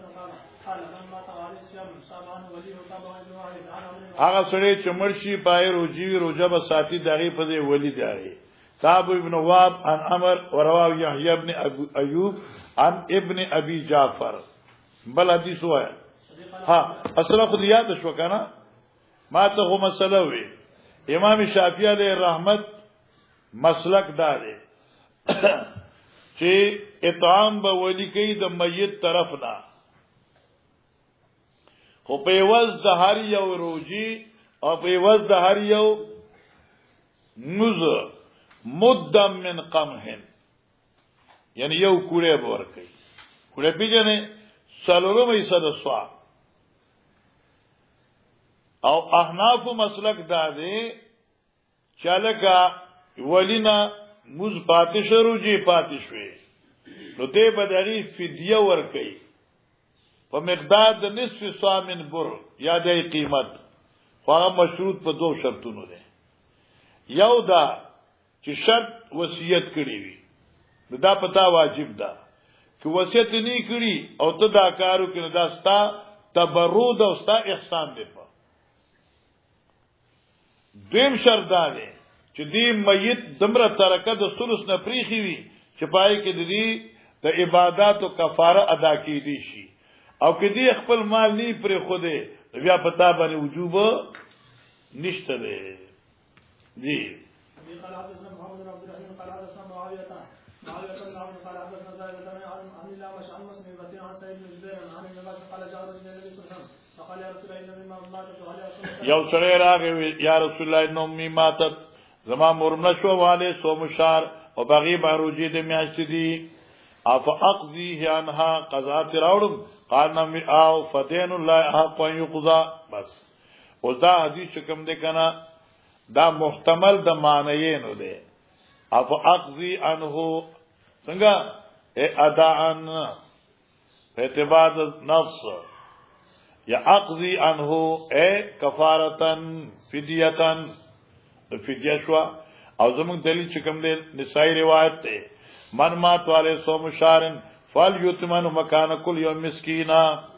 دارنگی موتا امام محمد مالک روایت ته دارنگی د امام طحاوی روایت ته تیشو استاد عاشق ذکر کړی چاله ک نیابت په عبادت بدینو کی جایز نه ده قال سليمان توجه کو حدیث دیتا قال سليمان وی احمد سے وی وقال حکم نمات زما شیخ حکم وی وسلمتو سلموی ونحن جميعا جلوس امغه ټول یو ځای کې ناستو حين حدث مسلم بهذا کله چې صاحب مسلم البتین دام راوی دی عالم دی شیخ دی کنه کله چې بیانو ماته مسلم البتین دا حدیث وقال چاوی حکم سلموی سمینا مجاهدن مګه دا روایت مجاهد نه اوریدو یذکرو هاذا چغیم دا روایت ذکر کو ابن عباس ابن یو ويذكر عن ابي خالد الاحمر دار خالد الاحمد هم نقل دی چې حدثنا الاعمش دا حدیث مونږ ته اعمش ذکر کړی دی ٹھیک شو اوس دې هغه کېدا د اعمش استادان دي سوب عن الحكم یو ومسلم البتين دوا وسلمة ابن کوهیل دا درې ٹھیک شو اعمش روایت کې د حکمنا اعمش روایت کې د مسلم بتین نا اعمش روایت کې د سلمة ابن سلمة ابن کوهیل نا اوس وکړه عن سعید ابن جبیر و عطا و مجاهد دا ګوره دا اعمش استاد حکم دی مسلم دی سلمہ دی اوس دا رستو دا سعید او عطا مجاهد دا دی حکم د مسلم او د سلمہ استادان دي دا درې شاګردان دي او درې استادان دي اوس کتا حاشیه کتلی وی خډه رخدا دا زه ګران دی او کتانی کتلی د استاد په ما کتلی دا هغه دا چې دی یو قول دا دی حکم مسلم سلمہ دوی روایت کی د سعید نه په جمع د عطا نه په جمع مجاهد نه په جمع ٹھیک ده دا درې واړه استادګردان چې کوم دي درې واړه شاګردان دوی په نقل د روایت کې د درې علماو ته د دوی شرکت شوی دی او هغه څه دوی خبره تر شوی ده دا مجموعه شو دیم قول دا دی چې دا استادان جدا جدا دي او دا استادان چې جدا شي نو ذکر د اساتذو علا ترتیب لف نشر غیر مرتب بشي او ابتدا شوی حدثنا الاعمش عن الحكم دا حکم استاد د عطا دیم راوی د مسلم البطین د دې استاد سعید ابن جبیر دریم شاگرد سلمة ابن کوهیل او دغه استاد مجاهد ٹھیک شو لکه ګوره حکم مسلم سلمہ دا راویان شو سعید عطا مجاهدی استادان دي دې درې واړو یو قول دا چې ممکن ده چې د دریو واړو شاګردانو د دې دریو واړو استادانو نه به یک وخت حدیث اغسته دی. دیم قول دا دی چې نه، چې څنګه درې محدثین دي نو دوی استادان درې واړ جدا جدا دي. خو البته اصل د روایت کې دا ساتزو چې کوم ترتیب دی علا لف نشر غیر مرتب، نو معنا وکړه حدثنا الاعمش الحكم عن عطاء ومسلم البتين عن سعيد بن جبير وسلمة بن كهيل عن مجاهد. خوش نے مخیرہ عن ابن عباس قال قالت امرأة النبي صلى الله عليه وسلم قال يحيى وابو معاوية حدثنا رمى عن مسلم عن سعيد عن ابن عباس قالت امرأة النبي صلى الله عليه وسلم بماذا قال عبد الله عن ابي انس عن الحكم عن سعيد عن سعيد عن ابن عباس قال امرأة النبي صلى الله عليه وسلم ماتت امي وعليها صوم ندر. وقال ابو حديث حدثني عن ابن عباس قالت امرأة النبي صلى الله عليه وسلم ماتت امي وعليها صوم 15 يوما باب متى يحل. او دا څومره روایت راځي په دې کې کنه، نو دینه دغه معلوم شو چاله کده میت په ځای باندې ورثه قضا راوړي شي. او قضا څنګه راوړي شي؟ څوک قضا مالی ده فقط، لکه منګه روایت نسائی طحاوی موطا امام مالک او بعضی ائمه حضرات فرمایي چې قضا نفسی ده بالادا، لکه بخاری دا روایت او دې په ظاهر باندې عمل. جی باب المطايا حل فطر الصائم وأخبر أبو سعيد الخدري عنها حين غاب وخروج الشمس. ګورا متى يحل فطر الصائم، ګورا امام بخاری دې زنه دا کوي چې لکه روزه د روزي د ماتیدو وخت کم یو دی. که بعض حضرات چې لکه بانګي وي او روزه ماته کا، امام بخاری فرمایي چې لکه د روزي د ماتیدو تعلق ته د دخول د وقت سره ده، او دخول د وقت به کله متحقق کیږي کله چې قرص شمس غایب شي. چې ککوړه د نور غایب شو نو بس رز یقینا ختم شو او شپه داخله شو، ستارو جماعت شو. اوس کې ته کجوره خلی تاچې نو فبیا کینو حکمن خو ماته شو کنه. جی ابي قال حدثنا محمد قال حدثنا سفيان قال حدثنا هشام بن عروه على سنة أبي قل سنة قاسم بن محمد قال النبي قال قال صلى الله عليه وسلم إذا أقبل الليل نهار وأدبر النهار من هاونا غربت الشمس فقال أفطر الصائم. قال أحسن الناس قال هذا خالد بن الشيباني عن زلال بن أبي وفاء قال كنا مع رسول الله في سبع وصائم ولما غربت الشمس قال لي القوم يا فلان قم فاجدح لنا فقال يا فلان قم فاجدح لنا پاس اشار بمن دی پارا جدق شاربلو ته وي په تو مانسه کې مخکې مدارته خوشته کمن دی پارا ستوا. جی معنی لو امسیتا کہ لو تمنایشی نو جواب نه غواړي، او کہ لو شرطیه شي نو معنی دا و چې دې سړي دا خیال لا خو نور شته رڼا شته. وی لو امسیتا لکنت متمما لصومک مقدر شو کی چرته د ماخام انتظارو کی نو متمم د صوم بشي. حضرت دې مړه پاس شامه قال يا رسول الله ولا وسيد قال انزل فاجدح لنا قال ان عليك نهارا قال انزل فاجدح لنا فنزل فاجدح لنا فاشرب رسول الله صلى الله عليه وسلم ثم قال اذا رايت الليل قد اقبل نهارنا فقد افطر الصائم. مقصد دا چې پیغمبر علی السلام دخول وقت نه مخکې روزه نه ماته کړي، دخول شب نه. کو مطلب هغه اوس ما درته وی چې دا په اعتبار د سوجو تیاری سره چې لکه تیاری کوله کته چې سم د مازیګره پر روزه کې شربت کې کوتی موتی شروع وکړي اته غنټه پاتې مخکې ده. ګورا بعض حضرات داوی چې لکه د روزي ماتول دا په کجوري باندې دي، فائد د کجور روزه نه ماتي. حدیث کې درې څه راغلي دي. امام بخاری علیه رحمت دی هغه باندې باب تړي یفطر بما تيسر بالماء. ګورا حدیث کرا دي کجورا او به شاوده. یو روایت کړي تقدیم التمر بیا ورپسې لبن بیا ورپسې وبا. هغه وجدان چې لکه تمر او شاوده چې دي نو دا خواږم دي او مقویم دي، او سړی چونکه پورا رز نهار تیر کړی وي نو دا خوږ شي چې کوم دي کنه دا په سړی باندې بد نه لګي، او خوږ شي خو خوږي وي. نو لہذا کجوره شو شاوده شو، اول کجوره بیا شاوده دي بیا وبدي. امام بخاری علیه رحمت بما تیسر معنی دا شو چې الکه التزام د تمر او د لبن نه دی خو ما تیسره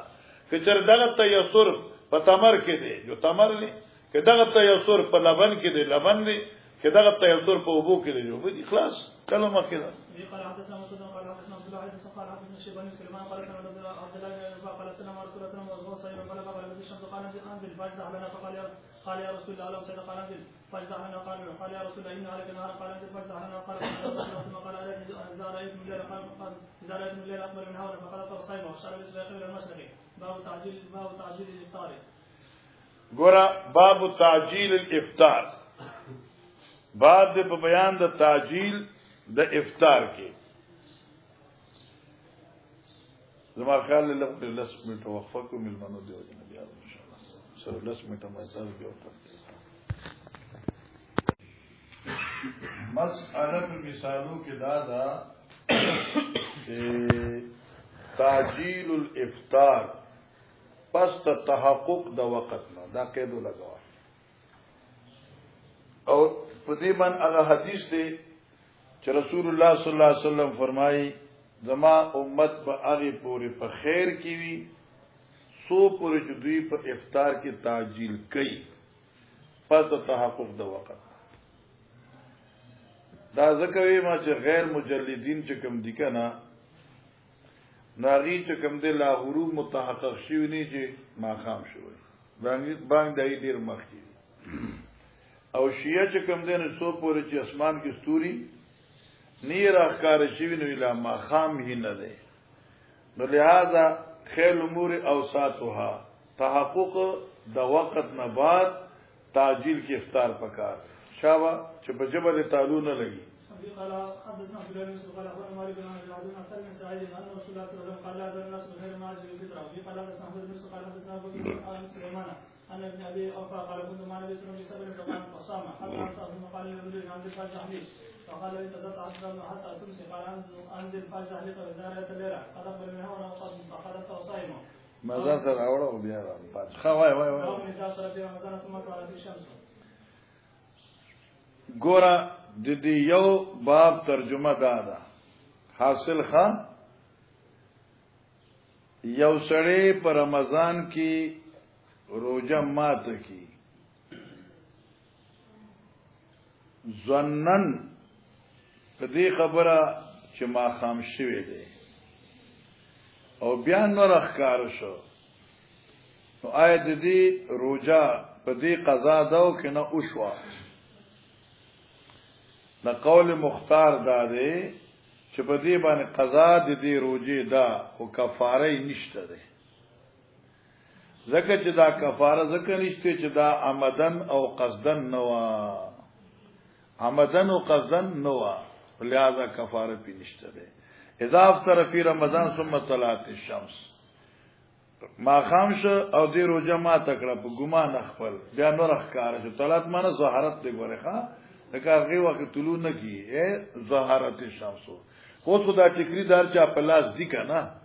خدا لکه مخ کې ټیکری میکری نو او تاسو ډیر زله شیوم د خلکو ماقام بانګونه ویلې زموږ تعریف ګره وخت کې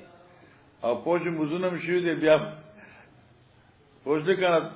تورواله ختم شنه بیا به دوباره بیا بانګونه شي اوس ټیکری دی خو دې ضرورت نشته چلو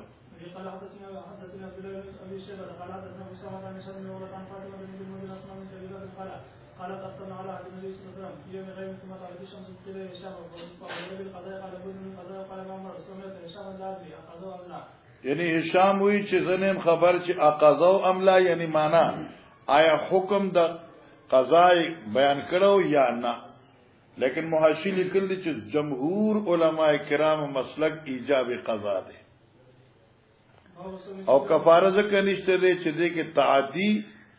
من جانبهم ندا جی بس باب صوم الصبيان باب د بیان د وجود ماشومان ګوره صبغت الله صاحبہ دا خو مسلمات نه ده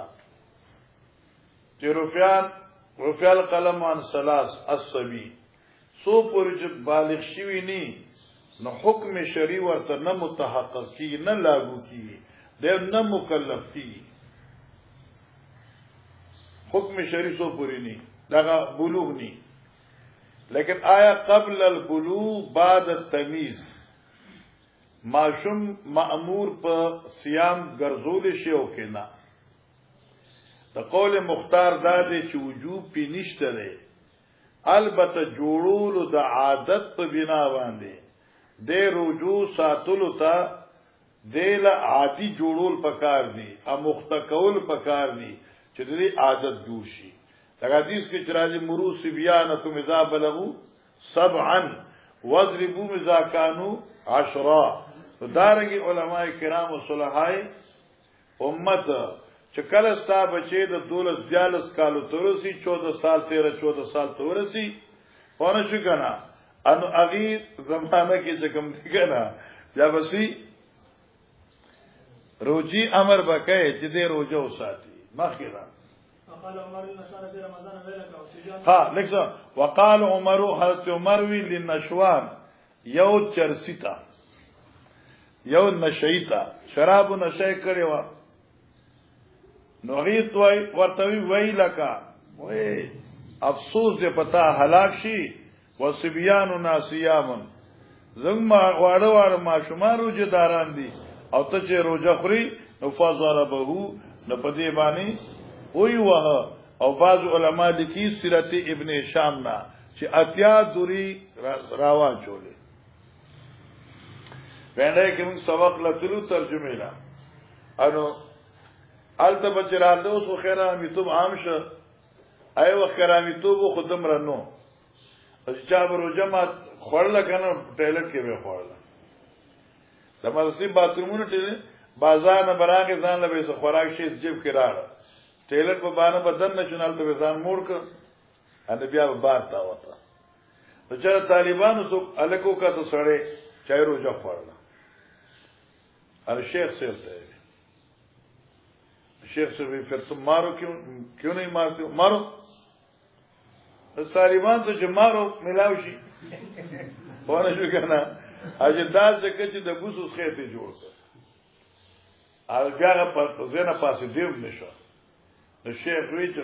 حضرت عمر نے تو 80 دورے سزا لگایا تو کم سے کم اتنا تو نہیں ماننا چاہیے تھا کہ موت کے قریب ہو گیا ہے ہو چکا نا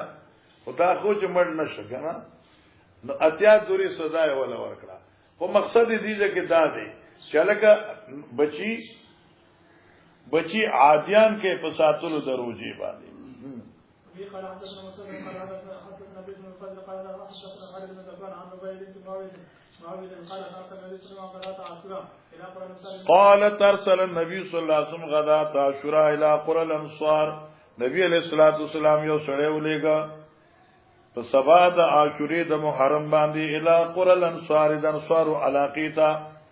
او یې فرمایي چې من اصبح مفطرا فليتم بقيه يومه هغه چې سبا کړی په حالت افطار او دې د خپل روزه تام کی باقی راځي نه سامان نه خوري نه دس کی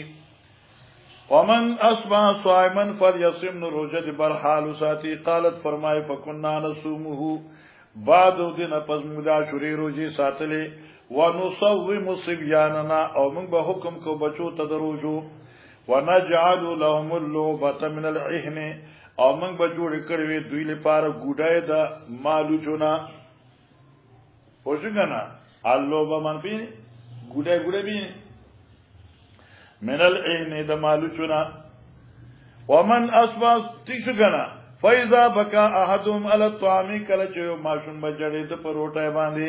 اته نو ذالک رضا ګډای بوله موږ ورکړه حتا یکون عند الافطار چې دا په وخت افطار په موږ موږ به په مشغوله کې په لبه باندې چې دا ګډای ته د خپل دای لاس دی ټول پوجګنه ولا به داسې کو هغه چلو کا موږ به مشغوله کا قال ابو عبد الله امام بخاری فرمائے العهن الصوف عین په معنا د وړای سره به چلو ور توجه کو طالب جان علماء کرام صلی امت باب د بیان د وصال وصال د وصل نه دی وصل په معنا په وستګی سره دی او وصل دا معنا د لکه چې روزه ساتي درځي او بیاش په روزه نه ماته خوراک نه کوي مسلسل دغه سروجی لکه نن دې نیت وتړه سبانه رز بیا شپه بیا رز رسول الله صلی الله علیه وسلم وصال کو لیکن صحابه کرام چې کله حضرت وکته وصال کو فواصلون صحابه کرام وصالی عمل شروع کا رسول الله صلی الله علیه وسلم فرمایي چې وصال مکوي او الله پیغمبر چې ته چې کوي رسول الله صلی الله علیه وسلم دغه ګڼ جوابونه کوي یو دا چې الله پاک طرف نماز پاره او بو سکون کې او ډوړې خورون کې ما ته ملاو شوی دی په ما باندې خوراک خوري او بس کوي او تاسو دې درجه ته نه رسئ نو تاسو وصال مکوئ دویم قول دا چې د الله په مینه باندې داسې مستی وا او دمره مشغول په محبت سره باری تعالی وا چې کروجه ساتم نو په فاقی او پتن دی باندې نه پويګم او تاسو لاتی درجه ته نه رسیدلی اوښ اوس کتاب ته خلاصو ما لیکن صحابه کرام بیا وصال کنو یورزی رسول الله صلی الله علیه وسلم یورزی وصال کنو بیا صحابه وکړو بیا حضرت وکړو نو په دې مرز رمضان راغی نبی کریم صلی الله علیه وسلم فرمایي چې افسوس دې چې رمضان میاش مې لیدلا چې چردا نه نو ما بتاو تخیل چې وصال څنګه کیږي ماره دا چې ته مکه نه ولې کاوه خدا کو شکر وباجه زر رمضان راغی کینې نو ما جوړګه تاسو به ترکم پر ما سره سیالي کاوه الکه سیالي هغه چا سره کاوه چې سیالي وسره کیږي نو اسی چې ځان په سیاله کې اچي مسلې باندې پوښلې مچوالي سرکار ومن قال ليس في الليل صيام او باب دې په بیان دا غچا چې وای چې په د شپې روزنی معنی دا چې وصال جایز نه دی ځکه چې ته وصال کینو معنا عدم افطار دی عدم اکل شرب دی د شپې نه او شپې خروجشته نه بیا پیدا صدا لقولی تعالی ثم اتم الصيام الى الليل او امام بخاری زنده باد چې دی استدلال کی چې الله پاک فرمایي د صوم منتها لیل دی نو شپې پوری روزه ده شپه خو پر روزه کې داخله دین نو وصال کیسه دی پارا بل جواب دا دی چې ونه نبی صلی الله علیه وسلم رحمتا لهم او نبی علیہ السلام صحابه کرام د وصال منع کړو رحمتا لهم وابقاء علیهم لوجد رحمتنا او لوجد شفقتنا په دوی باندې چې دوی دا صحت کوم دې برحال پاتې کیږي وما يكره من التعمق او د بابل صدا د چلکا مکروه د په دین کې تعمق باندې پیژنې یعنی مبالغه فی العمل چې دمر عمل کا واجب سمره طاقت مبالغه فی العمل بنکې تعمق باندې ډنګواله جاورتیا جاور به ورپسې نه دي چې جاورتیا دې وکړن بیا به کار خرابي زمایو کلیوال یو دوستو یو مرګره او ډیر بهترین قاریو او ډیر تابعدارو تر دې پورې چې به عبدالوارث چې به وکړي ته داسې ولی ناس نبی پاک داسې نه د ناس ته مربع ولی ناس دي چې دې به وکړي په سبق کې به وختو کې ګوتې سلاوي دا ګناه دي اګه دمر باریکاتو باندې موږ دې ډیر متقی او پرهیزګار دي شیخ محترم څنګه ما خام تو شیخ ماته چې اس کو آئندہ کے لیے ساتھ مت لا کرو دا خو دې شیخ تابعدار دی او غیره او غیره بیا موږ ته منه روکای که اس کو مت لا کرو یو دې تاسو مې راوړل سم څه یو زموږ حضرت هغه دیندار سره پرهیزګار سره تمہیں یہ دیندار نظر آتے ہیں لیکن مجھے اس سے بے دینی کی بو آتی ہے فسق کی بو آتی ہے پنی میں پانڈائے بانے پر تم تھی اور خود حادثہ کے نقطہ چینی تھی دا دن شریعت نہ خلاف دے دا خلاف دے کہ مجھے اس سے فسق کی بو آتی ہے یا سو کال اشپاگو کال یار سمرا پس جیسا پینڈائے تلار میں شیخ ماتی ہو تمہارا خاری کدھر ہے میں جی پتہ نہیں ہے تمہیں پتہ نہیں ہے میں نہیں وہ تو مرزا ہی بن گیا ہے نا اور اس مرزا ہی نہیں اور بس مرزایان سے تعلق جوڑ کرو بس مرزا ہی ہوتے تعلق در خوب جتا دن تو آ رہا ہے ٹھیک تھا جدا ملا چھ منو سر کو یہ مرزا ہی بن گئے ہیں لکه تعمق خنی خان تعمق چې کوم دی انو دا چل د کنه احمد ګډه دراوړ د سین کور دی وګور کورته دی وګورځاو او تای وای ملا می ماته شو ستاخذ چالاک و نرامنډ کړه اګېډې راوچت کې داسې کړ دې ستړي ته تا جواب ولا ورکړه چې دا تردیه تر نامنه دا تردیه تر بیلې ده دا دین چې کوم ده کنه د بلونه تر مرګ پورې دی دې کې تعمق نه چلیږي تر کوم پورې به ته مقابله کوي شوبت رسولو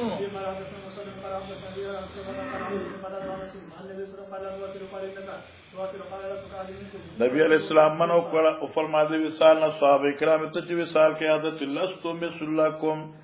نیم ستاسو بشان انی اطعام و اسقا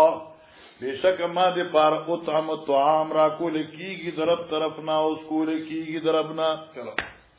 قال حدثنا عبد الله بن قال اخبرنا مالك بن عبد الله بن قال نهار كلا سنه من صالح قال انك تواصل قال اني لست مثلكم اني اطعم واسقى ابي قال حدثنا عبد الله بن قال حدثنا ليس قال حدثني يزيد بن الهاد عن عبد الله بن خباب عن ابي سعيد ان صلى النبي صلى الله عليه وسلم قال لا تواصل فيكم اراد ان يواصل فليواصل حتى صار قال معنی دا چې لا تواصلوا وصل مکه دروجي یوی رضی بل سره د نخول د شپینا او که معنی یاد کدا چې معنی وتا ته نه ملایي ګوره ها د بوډا معنی یاد ک تجرباتي معنی دا لا تواصلوا وصل مکوای پانا مجوختوي یو رز سره د بل نه پروجي سره چې په منځ کې د شپې و نخري بس یاسو اراد ان یواصل فلیو حضرت فرمایي چې فایو کومرات هرغه سوچ اراده کې ان یواصل فلیواصل حتا سحر نو کې وصال کوي نو تر پښمنی پورې وساته بیا پښمنی خروټه موټه اوخره قالوا فانك تواصل يا رسول الله قال اني لست كهيئاتكم زستاس پشان باندې اني ابيت بس بشک از شپتیرو بس جمله خلاص وکړه طالب جان وګوره ګډ ورډ نشیتاب البخاري اني ابيت بس لی مطعم یطعمنی وساق یسقینی الله طرف نه مال پاره یو مطعم دې چې طعام را کوي یو مسقی دې چې ساقی دې چې برا کوي ابي قرات سفر رسول قال وقرات صاحب بن عائشه بن عمر عن ابي عائشه انا اشتريت انا قال ظهر رسول الله صلى الله عليه وسلم من صالح رحمه الله فقالوا انك تواصل فقال اني لست كهيئتكم اني يطعمني ربي ويسكن قال ابو عبد الله لم يذكر اسماء رحمه لهم باب التنکیل لمن اکثر الوصال باب التنکیل لمن اکثر الوصال باب په بیان د تنکیل ما زور نه ښه اصل کې د تنکیل د نکال نه دی او سزا همرات نه زور نه دا زور نه ور کول هغه چا د پاره چې وصال کوي ځکه حضرت منه کوي ته بیا وصال کوي نه زور نه وا جی قربان قال حدثنا ابو لمن قال اخبرنا شيخ الزهري قال اخبرني ابو سلمة بن عبد الرحمن ان ابا هريره رضي الله عنه قال رسول الله صلى الله عليه وسلم قال له من المسلمين انك تواصل يا رسول الله قال ويل مثلي ان ابي بن يوسفني فلما ابوا ان ينتهوا عن الوصال واصل به يوما ثم يوما یو ورځ وصال کو بیا وصال ثم راو الهلال بیا شپږمې د رمضان وکتا فقال حضرت فرن لو تاخر کی چردا رز رسو شوی لزدتکم نما بتاسو سره دا وصال نورم سوا کړو کت تنکیل لهم حين ابو ان ينتهوا او شکر چې انکار کړ نه نه حضرت بطوري سزا ورتوي چې ما بتاسو خوله چې تر کوم پورې به وصال کوي خو شکر وباسي چې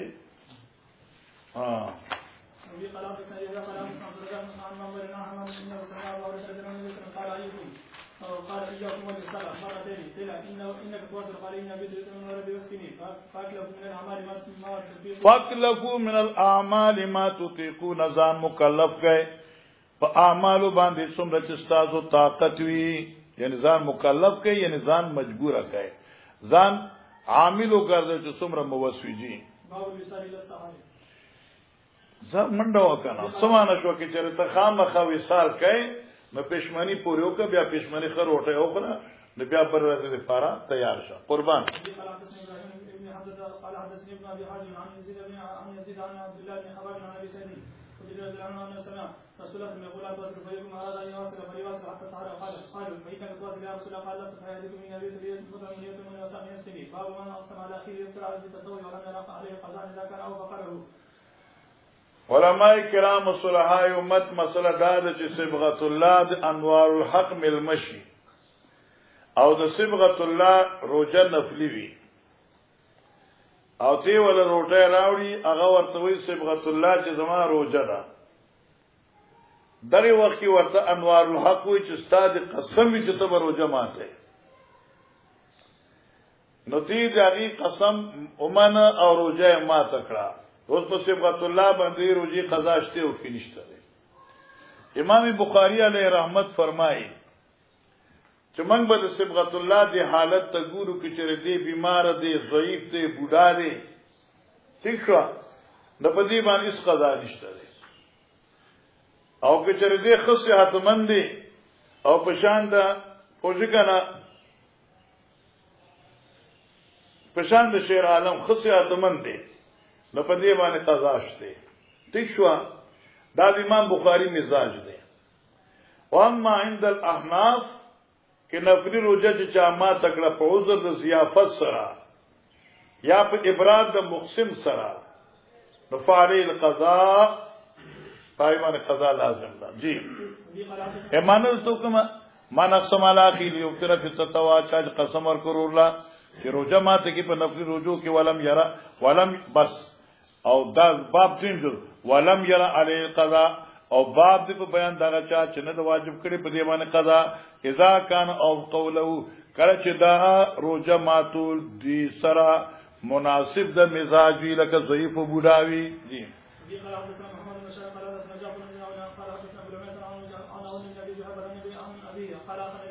دا دې تاویل دې په دې دل کې مونږه شامل شم پیزه پانی بدی کې وي او لاس په حالت وي بیا چټي کو شابه زنه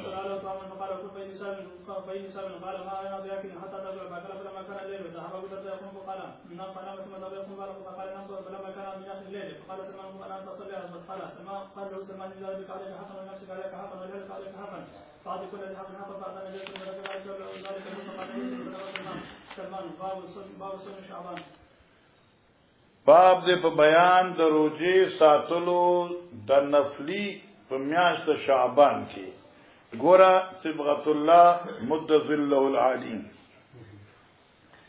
چې په دې کې شک نشته دی چې روزي نفلی ساتل په هر وخت کې جایز دي لیکن پیغمبر علیه السلام معمول داو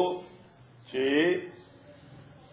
شعبان کې به په نسبت ته نور میاشتو نفلی روزي زیات ساتلې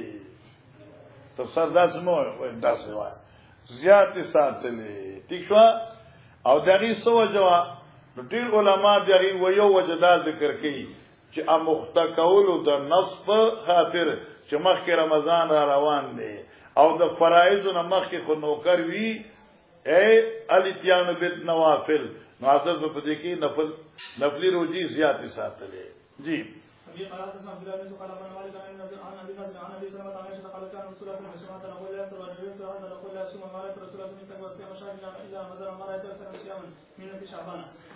ما رأيت استكمل صيام شهر الا رمضان وشکه داسې وجه مونږ په پوي ان یې داسې میاش حضرت پر رجوع مکمل کړی ها فقط رمضان وا وما رأيت اکثر صيامن فی شعبان ما شاء الله خلق وی چې منطقاً چې کوم دنو قضیه جوړي او ناشنا دې پلاټ د چا په پلاټ د داسې جوړي کی څومره ناشنا جمله وګوره ما رأيت استكمل صيام شهر الا رمضان یو قضیه شو وما رأيت اکثر صيام فی شعبان په استکمال د میاشت کې بغیر د رمضان نه منو لیدلې او په تکثیر د صيامو کې بغیر د شعبان نه منو لیدلې ناره تکبیر الله اکبر شاباش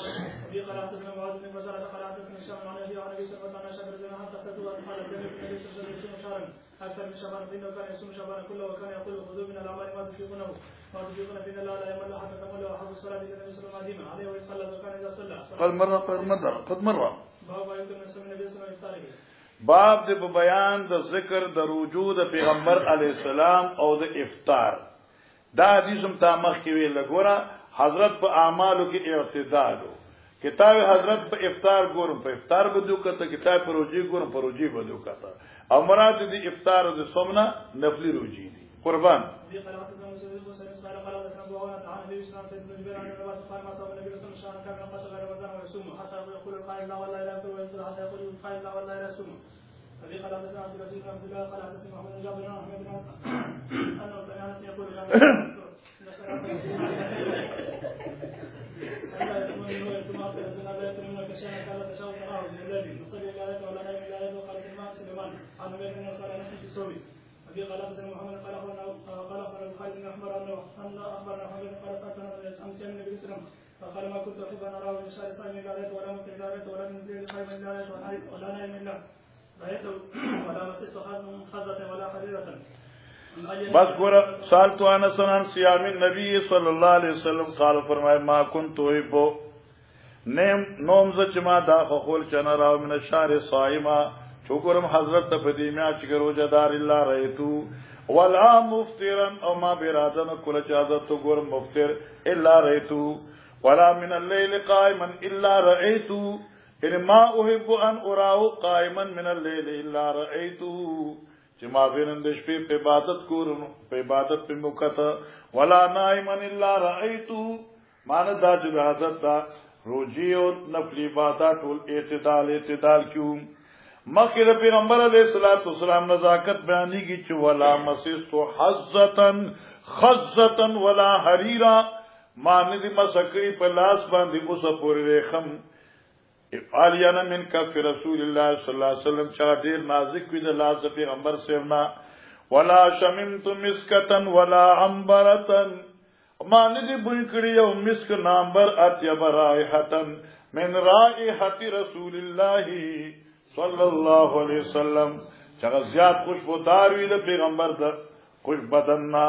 لیکن تمام محدثین پر نیچے لکھنے والے لکھتے ہیں کہ دا خوشبو دعائنی جسد اطهر دا محمد سے بوا دانا چے اطر لگولو وچے من خلی راضی اطر دیوائی نا دا پیغمبر علیہ السلام دا جسد مبارک اصل بوئی چے ناغا دا خوشبو نزیاد مزیدارو باب حق الزيت بالصوم. باب دې بیان د حق د ملما په بار د روزه کې ایمان دادا چې صبغت الله روزه ساتلی او ملما راغې شاه عمر پوښي نو اوس حق زیر سره دې ورته روټه دا کی کچره شاه عمر دې په منځ کې الفت تعامله او دې دغې د روزي او د غیر روزي خیال نه کې روټه خوري بیا صاحب بیت او جماعت الجائز ندي او کچره الفت او کلفت تعامنو اور دے روٹے دغی دا خوراک نہ بغیر نہ کوئی نہ بیا حق زیب دا نفل روزہ ولا ما تکا چلو ابي قال حدثنا ساق قال اخبرنا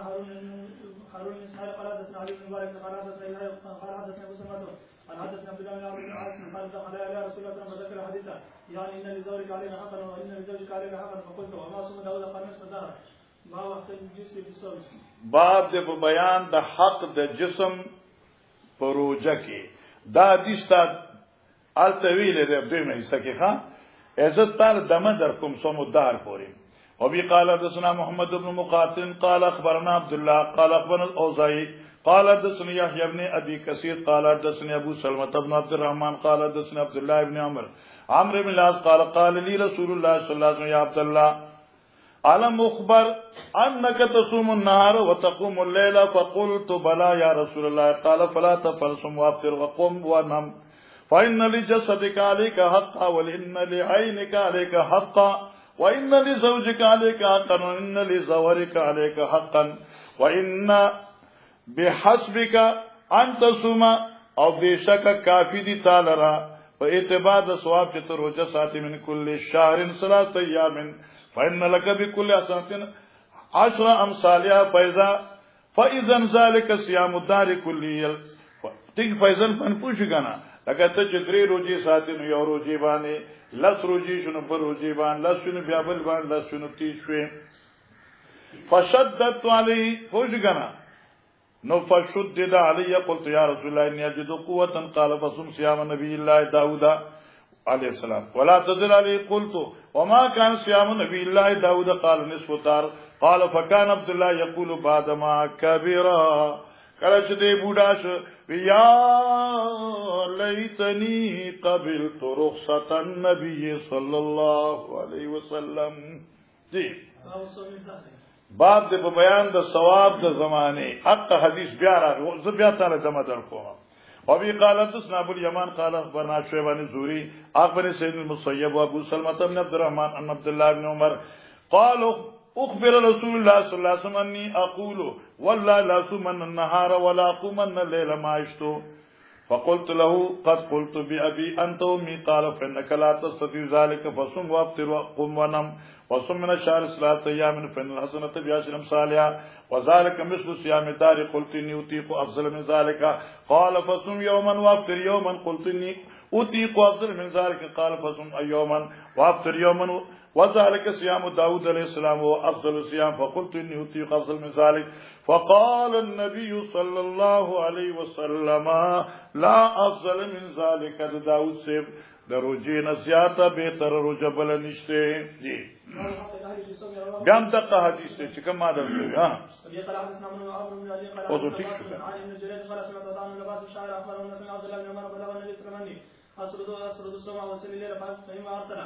فإما أرسل إليه وإما لقيته فقال لما أخبر لك تصوم ولا تفطر وتصل ولا تنام فصوم وأفطر وقوم ونم فإن لعنك عليك حقا وإن لنفسك عليه وأهلك عليك حقا. وقال إني لا أقرأ من ذلك. قال فصوم صيام داود. قال فكيف كان يصوم؟ قال يصوم يوما. قال كان يصوم يوما ويفطر يوما. وكان لا يفر إذا لاقا چې دشمن به مخامخ شون بیا به تختیدنه. معنی داوا چې لکه افطار د یوم اور صوم د یوم سره بقا د قوت بدنی وی ځکه دشمن ته ونیغو او چې ته همیشه روجي ساتي بیا غ قوت بدن کی نه پاتې کیږي. جی قال من لي بهذه يا نبي الله. قال عطاء لا ادري كيف ذكر صيام الابد. قال النبي صلى الله عليه وسلم صام الابد مرتين باب صوم يوم وافطار يوم. حتى جواب دي شام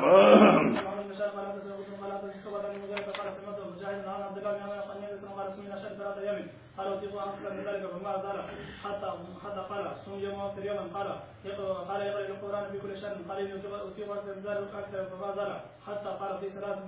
سلاس باب صوم داود عليه السلام. شاف تقرأ قال عبد بن أبي سلمة قال سمعت العباسي عباس المكي وكان شاعرا وكان لا يتخم في حديثه. قال سمعت زلال عن الناس قال النبي صلى الله عليه وسلم إنك لتصوم الظهر وتقوم الليل فقوس نام. قال إنك إذا فعلت ذلك عجبت له العين حجمت له العين. کته بشي سترګې ستاده حجم پیږي داسې کته د شي خوراک نه کینی بیا سترګې کته شي. ونفحت له النفس کمزور بشي په دې باندې بدن ستا. صوم صلاة أيام صوم الدهر كله. قالت مني وتيق أكثر من ذلك. قال فصوم داود. قال كان يصوم يوم ويفطر يوما ولا يفر إذا لقى. ولا يفر من العدو إذا لاقى العدو.